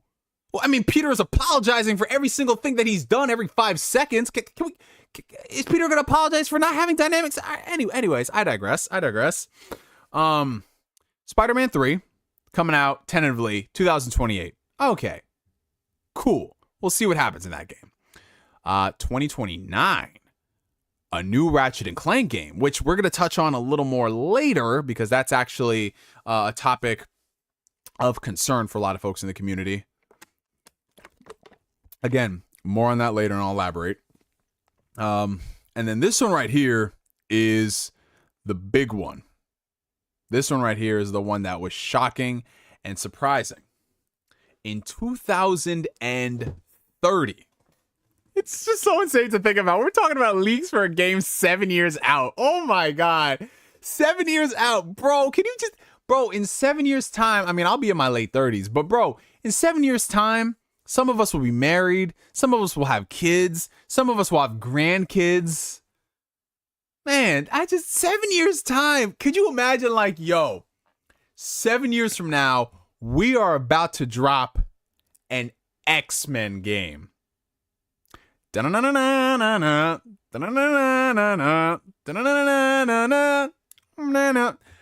2030, Insomniac is going to be dropping an X-Men video game. Not just that, ladies and gentlemen. Not just that. But if shit goes according to plan, Insomniac might be dropping more than one X-Men game. This might be a trilogy. And then after that, leading into 2031, 2, 3, 4, 5, 6, they'll have new IPs, 2 new IPs, which is insane. It's like, listen, guys. In about 10 years' time, we're going to let you work on a new IP. Like, just cook with this Marvel stuff for the next 10 years, and then we'll lead you to the promised land, guys. I promise you, I assure you of this. But yeah, you guys, that's the current roadmap for Insomniac Games for the next 10 years. I didn't think that devs plan this far out. Like, obviously, you nowadays, because games take like five years on average to develop, you know they want to plan at least 2. But we're talking about shit in 2035, bro. Are we even going to be alive by then? Bro, we about to be on the freaking PS7 at that point. If you think about it, bro, like, that's just insane, bro. The tail end of the PS5, the tail end of the PS6, the start of the PS7. That's insane, bro. That's fucking insane to think about. Now, in addition to that, there was also another slide detailing certain multiplayer projects that Insomniac had in development. Now, if you guys recall, a couple years ago, there were a lot of hirings at Insomniac for multiplayer projects. We didn't really know the context of that. A lot of people thought they were bringing back Resistance, which is why they were hiring for a multiplayer roles. Unfortunately, that's not the case, and we'll touch on that in a bit. But according to this slide, it says that they are adding online components for all of the games that they got coming out. So whether it's Spider-Man, Wolverine, X-Men, they're going to have some type of online. According to this, now things might have changed. Maybe these were some of the games that got delayed a couple of weeks ago. Maybe these are some of the projects that might have been canceled internally. Who knows? It all depends. But as it stands, yeah, it seems like almost every single PlayStation studio was working on some type of multiplayer project, if not like multiple ones. That's crazy to think about, that Insomniac has had this much stuff in development. It's insane. Like, yeah, we know their name is Insomniac, but come on now, this is just fucking crazy. What do I think about this? Honestly, I'm not surprised in the slightest. Now, at first when I looked at that, I'm just like, holy shit. Has Insomniac Games just become like the Marvel Games studio? Like, that's just what they're doing. Their output for the foreseeable future is going to be nothing but comic book games. A couple Spider-Man titles, Wolverine, and then now X-Men to close off the decade. It's like in that time span, they'll have released 2 original properties, that being 2 Ratchet & Clank games set at the beginning of the decade, 1 at the end of the decade. And you can't really count that considering they've been working on Ratchet & Clank for 20 plus years, which is insane to think about. I think Ratchet & Clank is, outside of Nintendo properties, one of the longest running consistent like games of its kind that transcends decades. You know what I'm saying? Like, there's always going to be a Ratchet & Clank game. Like every decade, we're going to put out a couple. Not many studios can say they do that. But, you know, the Insomniac Ratchet & Clank is just in their DNA. So, them working on all of these Marvel projects, listen, I'm not going to be like one of those dudes that's just like, oh, this is just devoid of creativity. I hate this. Like, why are they working on a Marvel property? They could be just doing so much more than that. If the game is quality, the game is quality. I've wanted a really good X-Men game and a really, really good Wolverine game for the longest time. And if the games are fucking lit, then I am here for it. Now, that being said, there's also a reason as to why Insomniac has been working on all these games. Whether or not you want to say Sony is going ahead and putting them on these projects, or whether Insomniac wants to go ahead and work on them themselves, we got some insight to how much these games actually sell for Insomniac. I'm trying to just go ahead and pull it up right here. Unfortunately, that one's not working. Okay, so we had a whole leak, and it gave us a return on investment chart for Insomniac Games' portfolio, right? Now, this chart is kind of hard to read because we don't know. Like, some of these are confirmed sales, some of these are projection sales, and some of these are games that are not even out yet. Like, they have projection sales for things like Spider-Man 3, Wolverine, what they expected to sell based off of XYZ and metrics and blah, blah, blah. Like, every studio does this, but it's just crazy to look at this. So, Miles Morales, lifetime units, 10.2 million. You know, it had a total revenue of 260 million, total cost of 156 million. So that means they made $104 million in profit. So return on investment, 122%. Break-even point, 3 million. This is where it starts getting interesting. Spider-Man Remastered. This is, of course, the remaster for the PlayStation 5 based off the PS4 game that came out 2 years after the fact. Lifetime units, 4 million. Total revenue, 50 million. Total cost, 39 million. Total profit, 11 million. Return on investment, 48%. Break-even point, 1 million. Now, I'm not sure exactly if this budget is shared with the PC port of Spider-Man Remastered. If this is just for the PS5 version, where the fuck did that money go? Did it really cost $40 million for you guys to just port it to PS5? Like, bro, dude. They spent all that money just to redo the face. I can't believe that, bro. That's insane. But, yeah, they spent $40 million on that port. Keep in mind, $40 million to remaster Peter's face and bump it to 60 frames. Okay. Keeping in the realm of Spider-Man stuff, and then I'll get to the really important one later. Spider-Man 2, lifetime units, 10.5 million. Total revenue, $390 million.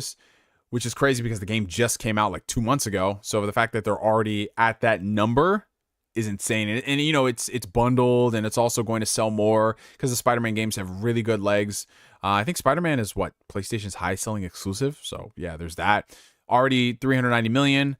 The total cost of the game was 315 million.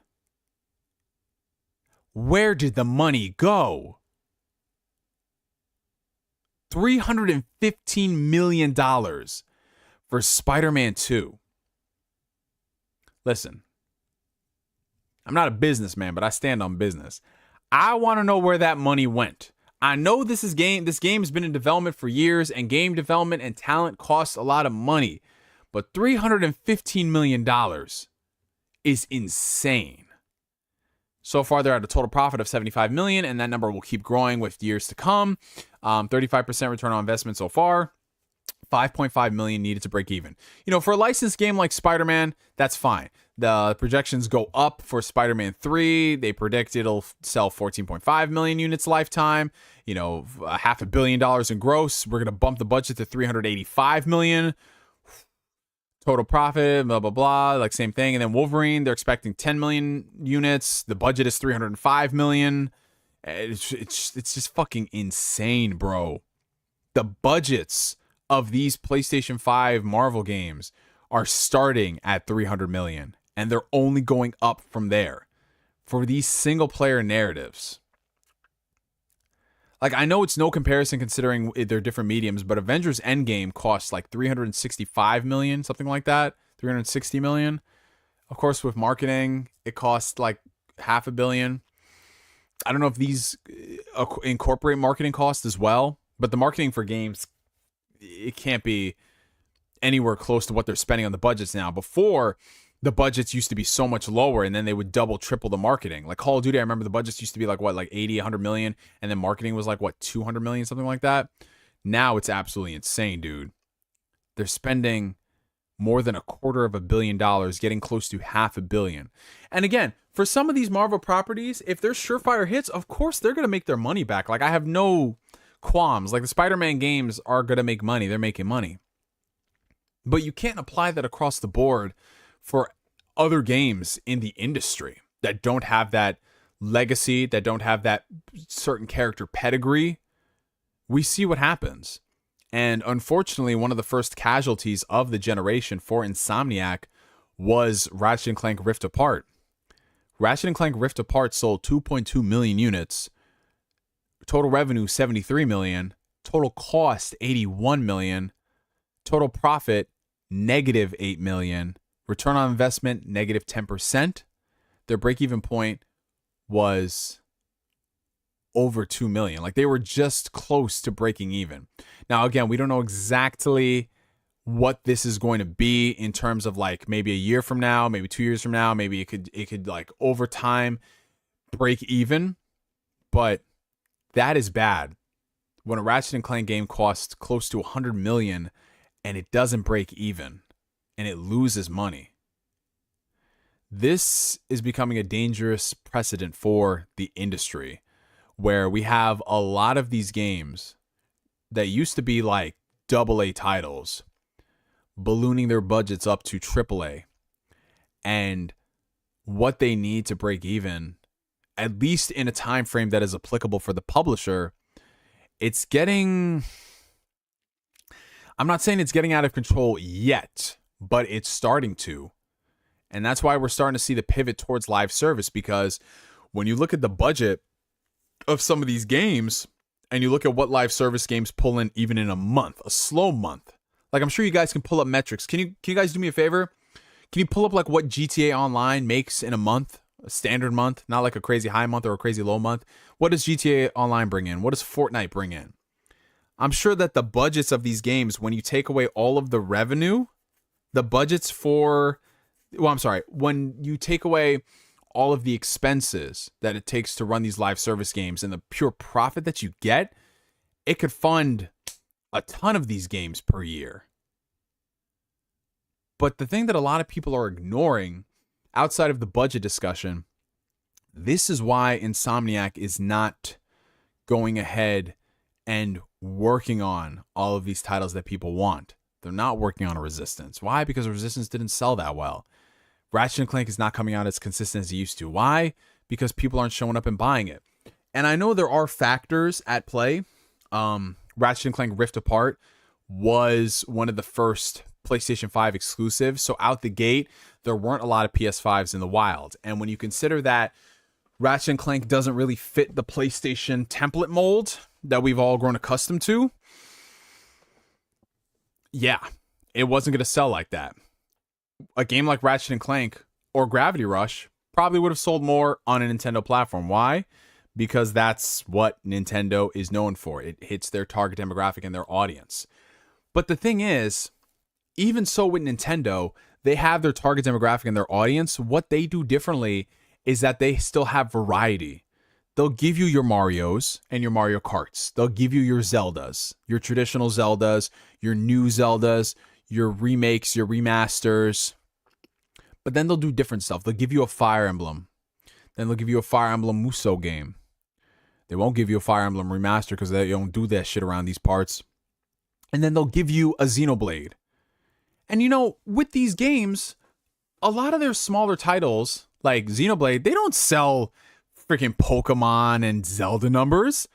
They sell like maybe 2 million most. Nothing crazy. But they sell enough relative to their budget that it makes it feasible for them to keep doing more. And then all the other Nintendo games pick up the slack. And yes, I understand the Switch's hardware is not the most expensive thing to develop for, especially for Nintendo. They are very, very, very frugal and very conservative because the Switch, it doesn't demand more. They don't have to worry about 90% of the stuff that PlayStation and Xbox games have to.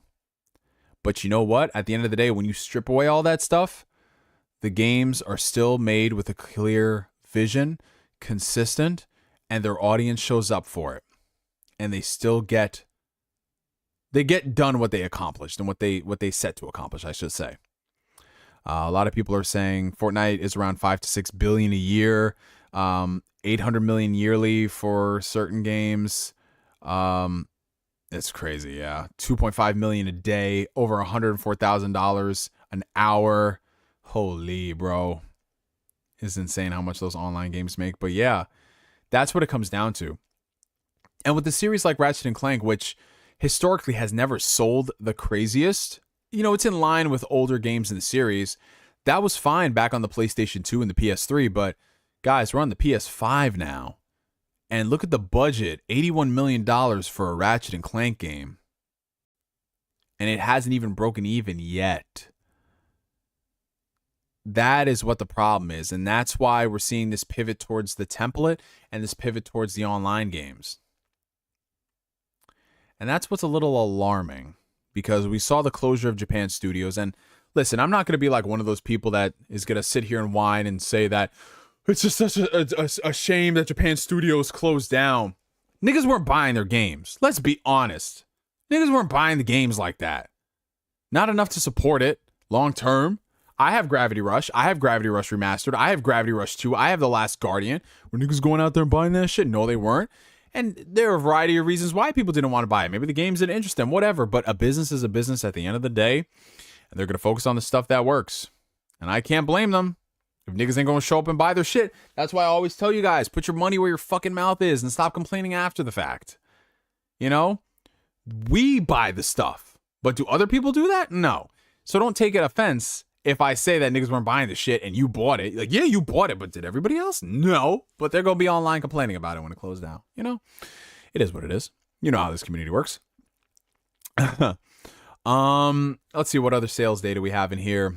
We have Steam sales for the PlayStation ports.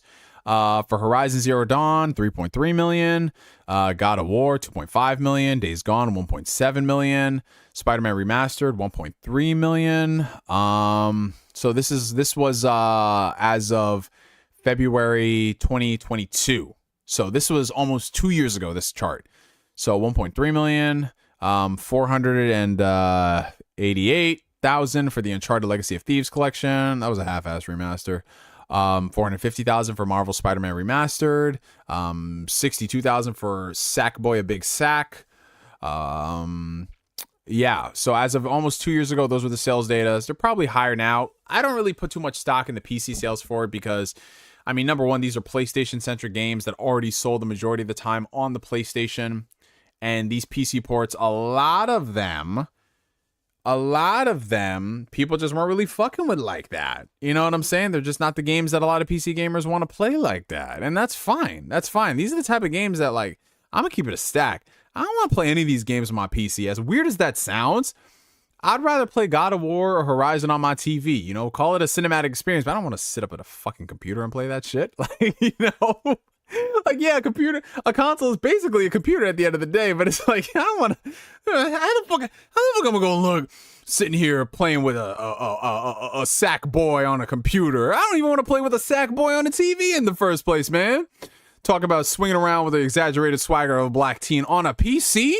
On Troubleshoot Gaming? A black teen? I'm not doing that shit, bro. Fuck out of here.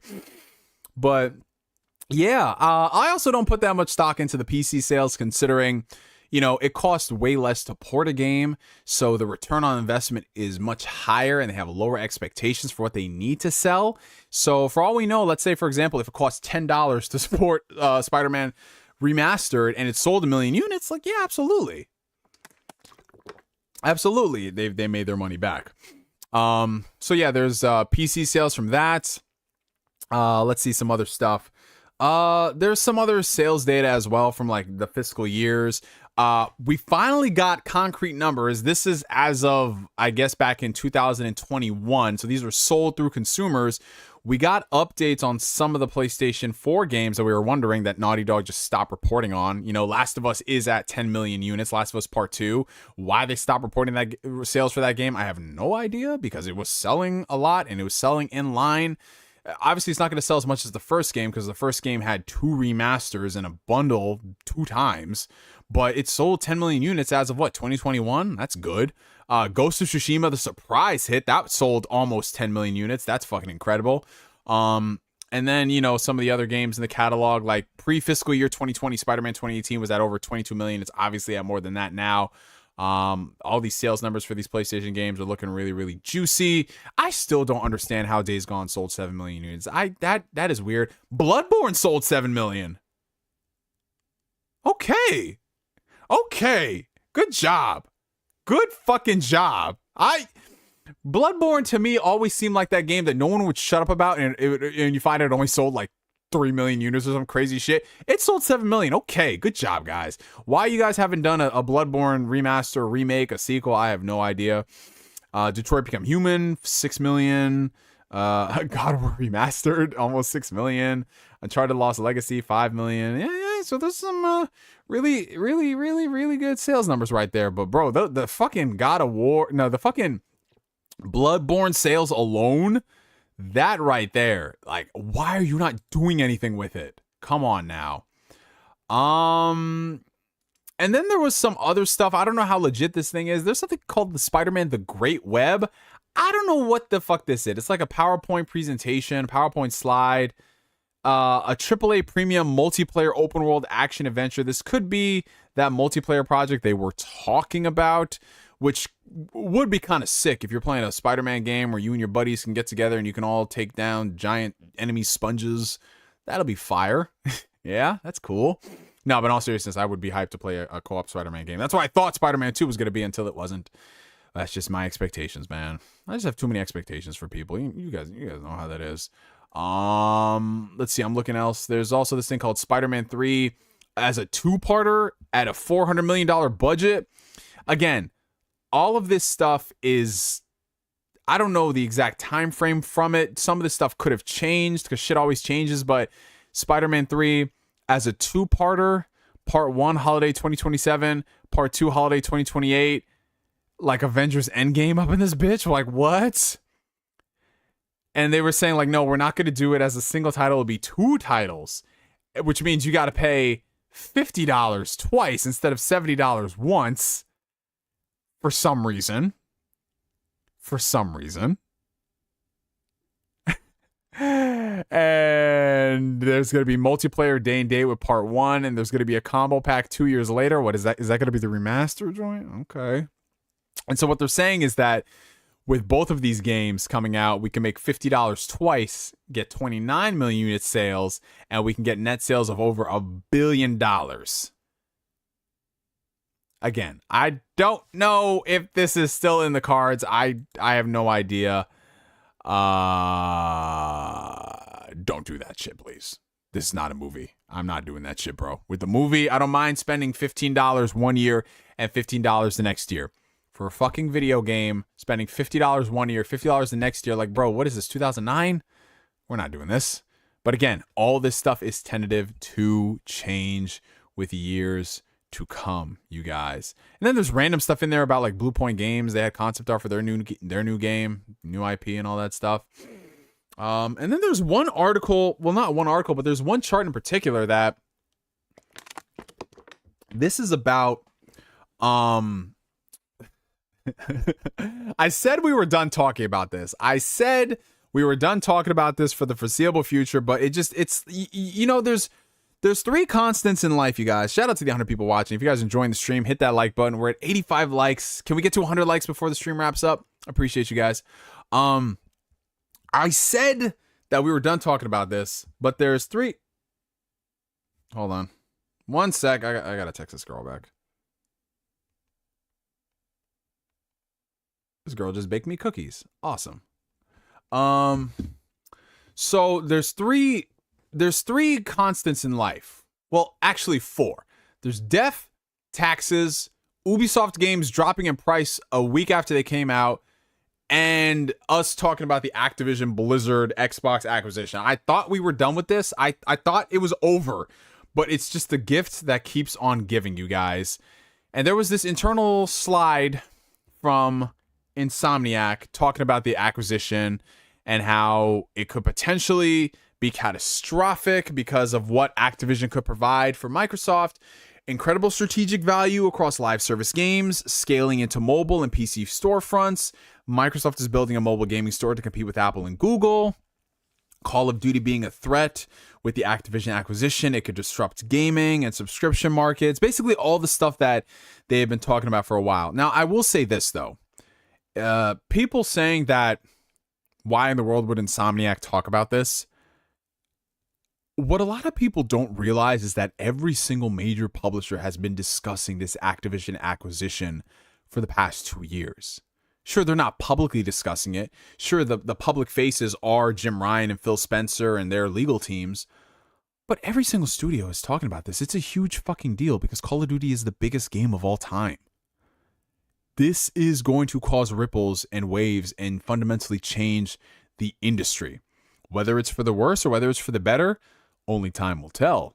But this is a big deal. So if you don't think that any other studio is talking about what this could mean, you're fooling yourself. But yeah, PlayStation in particular, there's a reason why Jim Ryan was so hell-bent on not losing Call of Duty, because of what this means. And the fact that Insomniac Games is talking about it, at least internally, for what it could mean, that's a big deal. They're talking about Sony's pillars are already dated and behind the competition. Well, I mean, every first-party studio's pillars are behind the live service competition in a lot of ways.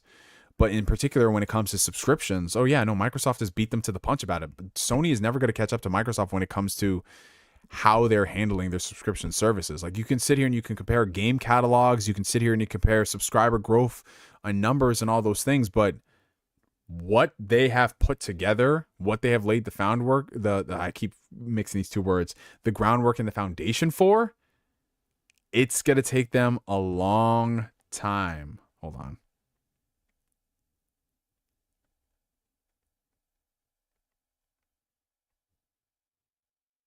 Nah, these holiday cookies look sick. Anyways, so yeah, from Insomniac's point of view, Sony needs to expand upon it, which is why we've seen PlayStation focusing heavily on live service, why they've been expanding that endeavor, and everything that we've seen, it's just everything is coming full circle, man. They're talking about, you know, Microsoft having this elusive perfect game subscription, unified mobile, PC, and console experience. It doesn't exist. Form factor and computer power are too diverse, but that's what they're leaning towards. That's what Microsoft is trying to do.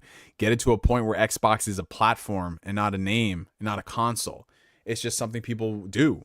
And like, we joke about it, but that's where a lot of the industry is heading. Having this unique experience. Sure, you can say it's not unified now, but getting to the point where everything becomes so seamless that you can start a game on your console, continue it on your TV, independent of your console, play it on your phone with cloud. Like, that's what these companies are all about.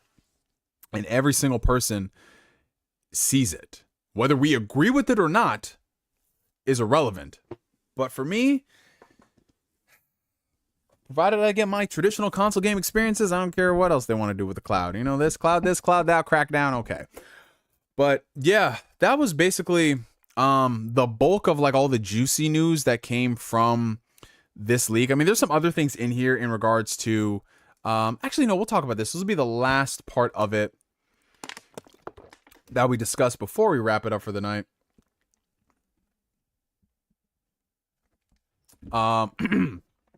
This has to do in regards to the X-Men license terms. Now, a lot of us are curious, like, what does it mean to have the license for some of these big properties? Like, what does it mean to have the Star Wars license? What does it mean to have the Marvel license? And none of us really knew the extent of it until this leak, where according to this chart, the X-Men license terms, right? So X-Men has been licensed out to PlayStation on PlayStation consoles and PC. So that's a very important part. And it starts getting into like the specifics of, like, you know, the money and development commitments. Each game has to have at least a budget of 120 million, $30 million marketing component for each title, 9 million recoupable advance for each required title. Royalties are going to go fucking crazy. Release all of the games by 2035. Sell all games through at least 2038 and later if Marvel allows us to continue. Exclusivity. Between now and December 31st, 2035, Marvel cannot release or announce an X-Men game on consoles, PC, streaming, or use an X-Men character as a competitive advantage in a game. Example, play as Wolverine in Ultimate Alliance exclusively on Xbox. X-Men characters can appear in multi-family Marvel games, i.e. Avengers or Guardians of the Galaxy, and Marvel retains the rights to children games and certain X-Men games from the 90s, but they cannot release or announce these within 45 days before or after release or announce any of our X-Men games. So basically they have the X-Men games on lockdown. That's what they're saying. Like, unless it's something like a Marvel Ultimate Alliance where it's just a gaggle of Marvel characters, they own this shit. It's crazy, man. Marvel royalties. Oh, this is interesting.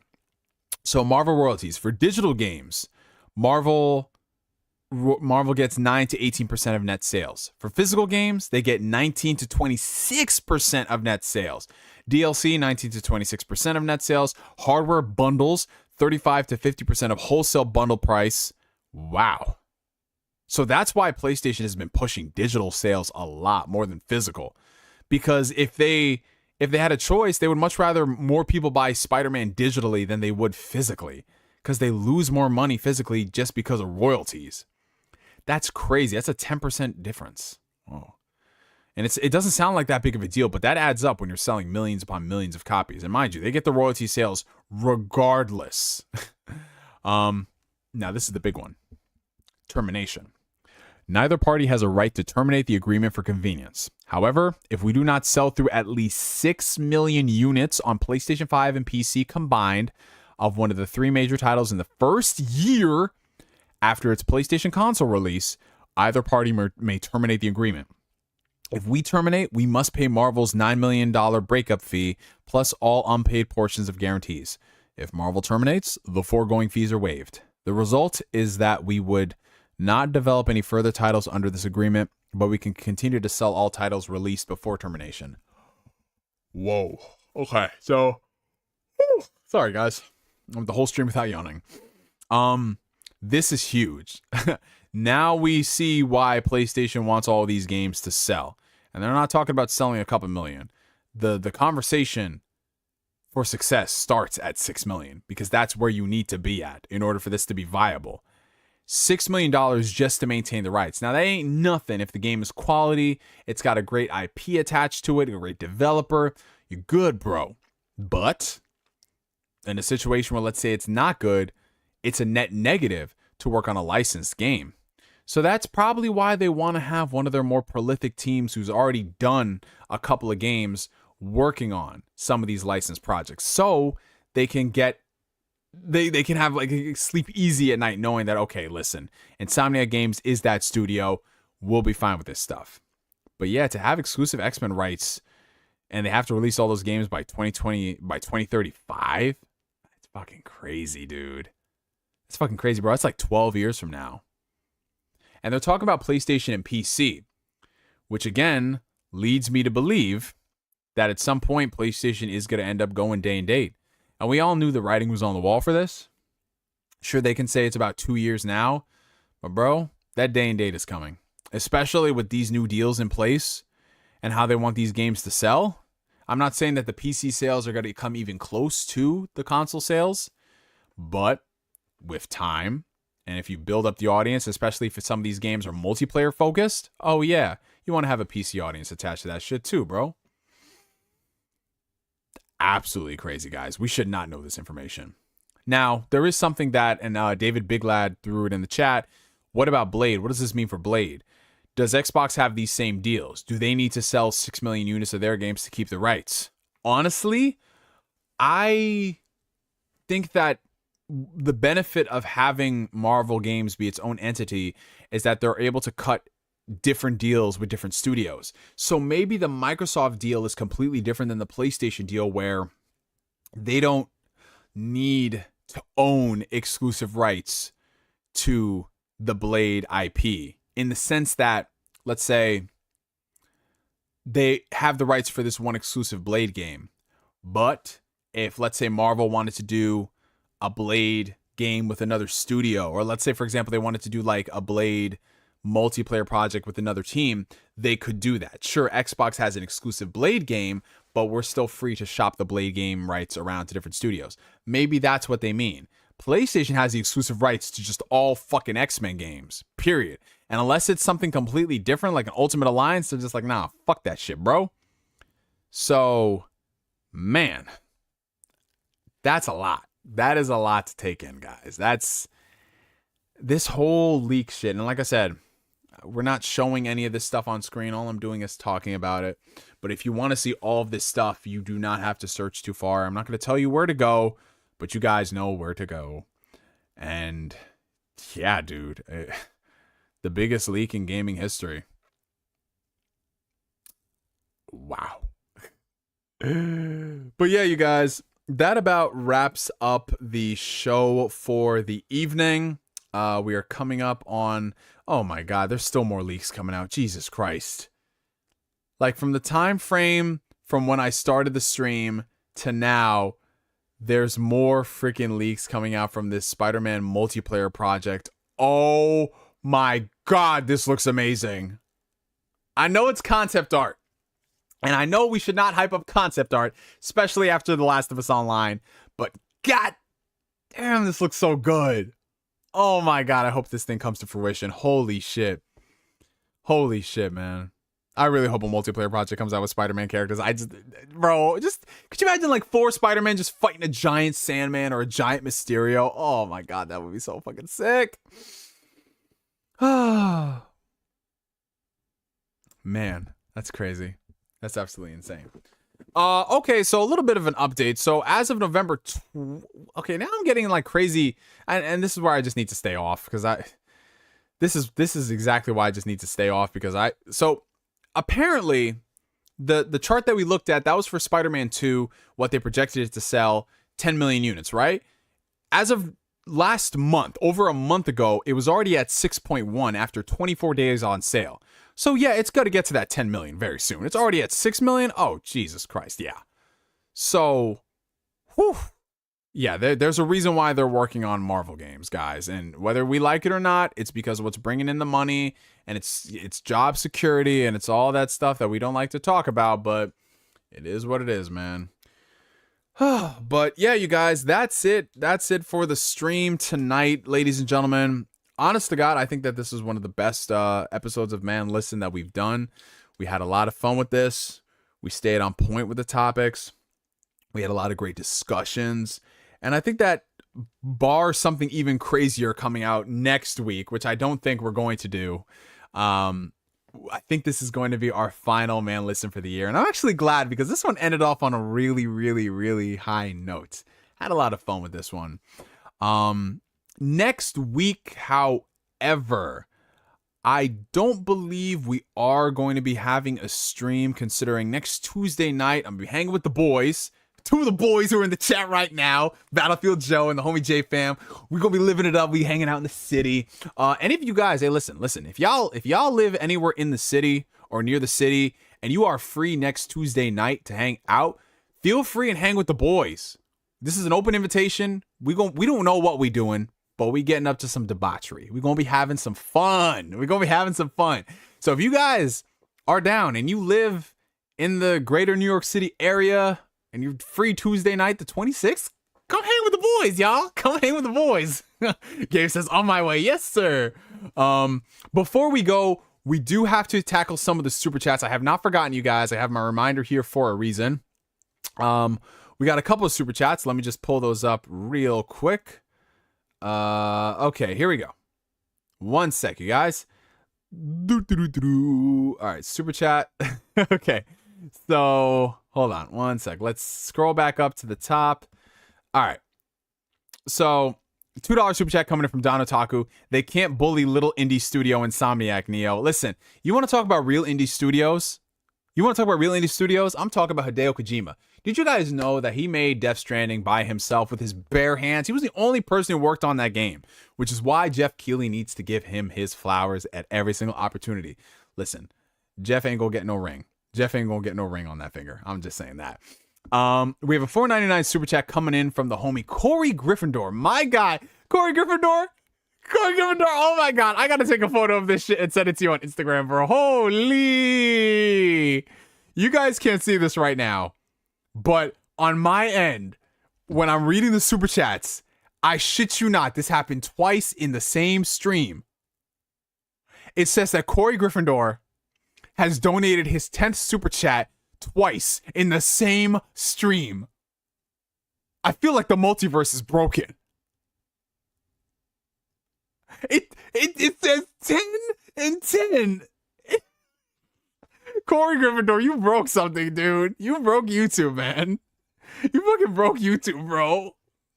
Before it was just 1 per stream, and now it's 2. Like, we gotta celebrate his 10th super chat twice. So congratulations, bro. Congratulations, Corey Gryffindor. But his question said, What are your thoughts on the God of War creator's view of Kratos being soft? So that he's referring to David Jaffe, how he came out and he said that the new God of War in the recent games, like 2018 at Ragnarok, how he felt the character was more soft. Now, from what my understanding is, that was just one piece of his headline. He had a whole video where he was talking about this stuff. I haven't seen the full context of the video, so I can't speak on it for certain. But I have seen that complaint from a lot of people out there saying that, oh, I don't like this new Kratos. This Kratos is so soft. You know, why does he care about his son? And, you know, where's the God of War and this angry man and blah, blah, blah. I'm just keeping it a stack. I love the OG God of War games. I love the story that Kratos went on in that game series. But, bro, enough is enough. How angry do you want this man to be, dude? You want this man to be screaming and be a damn character all day, every single night, for every single hour, every single minute? Y'all live for that shit? Y'all live for the chaos that much? What is this, Final Fantasy Stranger of Paradise Origins? Like, bro, come on now. It's growth and it's evolution, and the reason why the newer God of War games worked so well is because it was an evolution of that character. It acknowledged who Kratos was on his journey. It's not about Kratos being soft. It's about Kratos finding peace and finding balance and growing through life. That's fucking beautiful. That's a beautiful story. I don't need this man. This man is angry enough.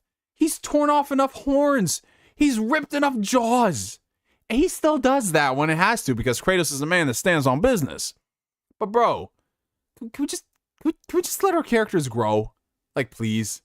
But a lot of people are just stuck in their old ways and their old interpretations of the character. And I'm just like, yeah, the new God of War games, should they have more blood and gore? Of course. But what I got from those games in terms of the development of Kratos is infinitely more worthwhile than just seeing this man angry and yelling and all this shit, bro. If I wanted to do that, I would just go see my ex-girlfriends or something. I don't need that shit anymore, bro.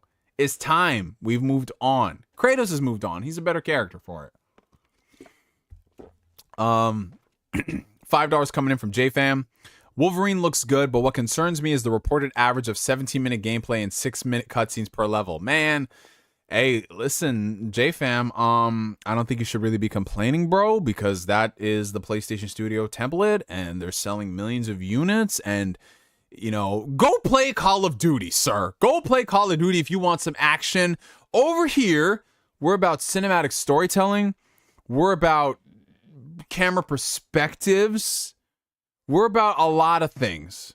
You just don't have the exaggerated swagger of a black teen. And dare I say, you must hate accessibility options in video games. Thank you very much. But in all seriousness, I mean, like I said, this is still years out, so we'll see what it is. 6-minute cutscenes, though. All right, that's enough. That's enough. Maybe it was just for that particular, you know, build. I don't know. $2 from Flame. So this was the secret PlayStation Showcase. Oh, he's spitting facts right there. Nah, honestly, dude, we learned more about the future of PlayStation games with this stream than we did in the past 2 years. That's fucking sad, bro. Not saying that it's related. Not saying that this should have happened. I'm not saying that the hackers did a good thing. I digress. This is just where we are. Whoa, I just have a crazy case of deja vu. Holy shit. $1.99 coming in for Corey Gryffindor. No. I got a super chat you haven't answered. Oh, I got it, bro. Your 10th super chat for the 10th time. Thank you. $5 from Don Otaku. Seeing the Spider-Man online concepts hurt me so much. This is literally everything I wanted, and it's just gone. That's how I felt about factions, bro. It's just gone. You know what it is? You know what it is? You know what it is? I'm about to play the clip. This is exactly what it feels like. This is exactly what it feels like. Hold on. Y'all already, it's topical too. It's topical too. Here it is. This is how it feels. This is how it feels. This is exactly how it feels. This is exactly how it feels. This is how it feels. This is how it feels today for me and Don Otaku. That's how it feels. That's how it fucking feels, you guys. I'm sorry if I just destroyed y'all's ears. Holy shit. $5 super chat coming in from Kid Cool 1827. Neo, can you talk about your thoughts on Metaphor Refantasio? Yeah, I can speak about this for a little bit. It's not going to be a full-on deep dive about it, but, you know, I'll speak my thoughts on it. I'm very excited for this game, but it's a weird level of excitement. I'm at that stage now when it comes to games where I just see the talent working on it. I watch 1 or 2 trailers and I'm just like, I'm gonna let these motherfuckers cook, bro. I'm gonna let them fucking cook. Cause this game kind of came out of nowhere. You know, they just announced it at the Xbox show. I'm like, oh shit. Let's see, we got an Atlas game on an Xbox stage. Let's go, baby. Hold up, that shit looking kind of fire, man. That's looking kind of heat. And from my understanding, the Persona 5 team is the one who's spearheading this game. So this is like their next big project. It's looking pretty lit, man. And that last trailer they put out was looking fire. So I'm excited for it. But at the same time, I'm not checking for it, if that makes sense, kid. Cool. I'm just like, I want to go into it as blind as possible. I want to see what this game's got up its sleeves. And it seems really cool and interesting. And I want to see how they're going to tackle making a Persona-like game that's not Persona. Like, I want to see what they're going to do. Honestly, I feel like this might be that kind of Persona game for people who don't like Persona. As weird as that sounds, I think you guys know what I'm talking about, where there is some confines of the Persona franchise. Dude, is this an AA meeting? Is this an AA meeting? Because it's like I say that and then I see the comments and people know exactly what I'm talking about. The Persona franchise, as much as I love it, there's some things about it that can turn some people off. So when you have something like a Metaphor ReFantazio that, you know, it ticks a lot of those boxes, but it's different enough. It's different enough while it's still its own thing. I feel like that might be the game for people. But we'll see when the game comes out. Maybe the game comes out and it's fucking trash and it's atrocious. And we're just like, listen, back to Persona 3 Reload. Game Pass, baby. I got it on my PC and my Xbox.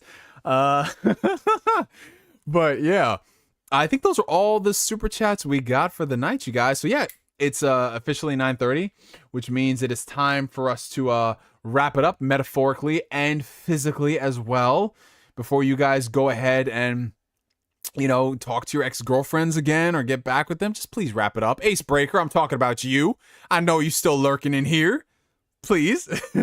Dang, they sent you Persona 3 Reload early? No, I didn't get that early. No, I'm not going to do that. Before we go, you guys, even though it's not Ask Neo, we got to have ourselves a hydration check. Y'all already know what a hydration check is. I'm not doing the fucking intro spiel because I'm exhausted and I'm starving. So on the count of 3, guys, we're going to chug this shit. What do we got today? Nature's Promise spring water from Stop and Shop called Giant in the Northeast. 1, 2, 3. Warning, cap is a small part and poses a choking hazard, particularly for children. Oh, they gave Flame a warning. Hydration. All right. Whiskey eggnog. Yo, speaking of moonshine, David, I saw some moonshine on the timeline recently, and I thought of you, bro. Oh, like, that's David. That's David right there. Oh, DIMWITMONKEY, my brother. What's up? I just took a big sip, so I'll just hit this dab pen. Yo, that's about to be me tomorrow night, man. Not tonight, though. Tonight, I'm going to get some gaming in and relax. But you guys, enjoy the rest of your evenings, your mornings, your afternoons, whether you watch this live or you're watching this on the playback. I appreciate you guys' support so much. I do believe that this is going to be the final Man Listen stream for the year, bar something crazy happening next week, which I don't think it will, but you never know. None of us expected this Insomniac Games thing to happen over the holidays. Like, it's fucking insane. But if this really is the last one of the year, the last type of stream that we do here, even though it's 5 episodes in, I do want to thank you guys for your support all throughout the year, for all of the streams we've done, for the Ask Neo streams, for the impromptu news streams, for the birth of this new show that we're going to continue into 2024. I thank you guys so much for that. Next week, we may or may not have a stream depending on things. I'm trying to aim for something Wednesday night, but I'm not entirely sure. We might do something Monday night on Christmas, because I'll be honest, Christmas around here, we just exchange gifts, we have dinner, and then after that, we chillin', bro. So we might do a game night on Christmas.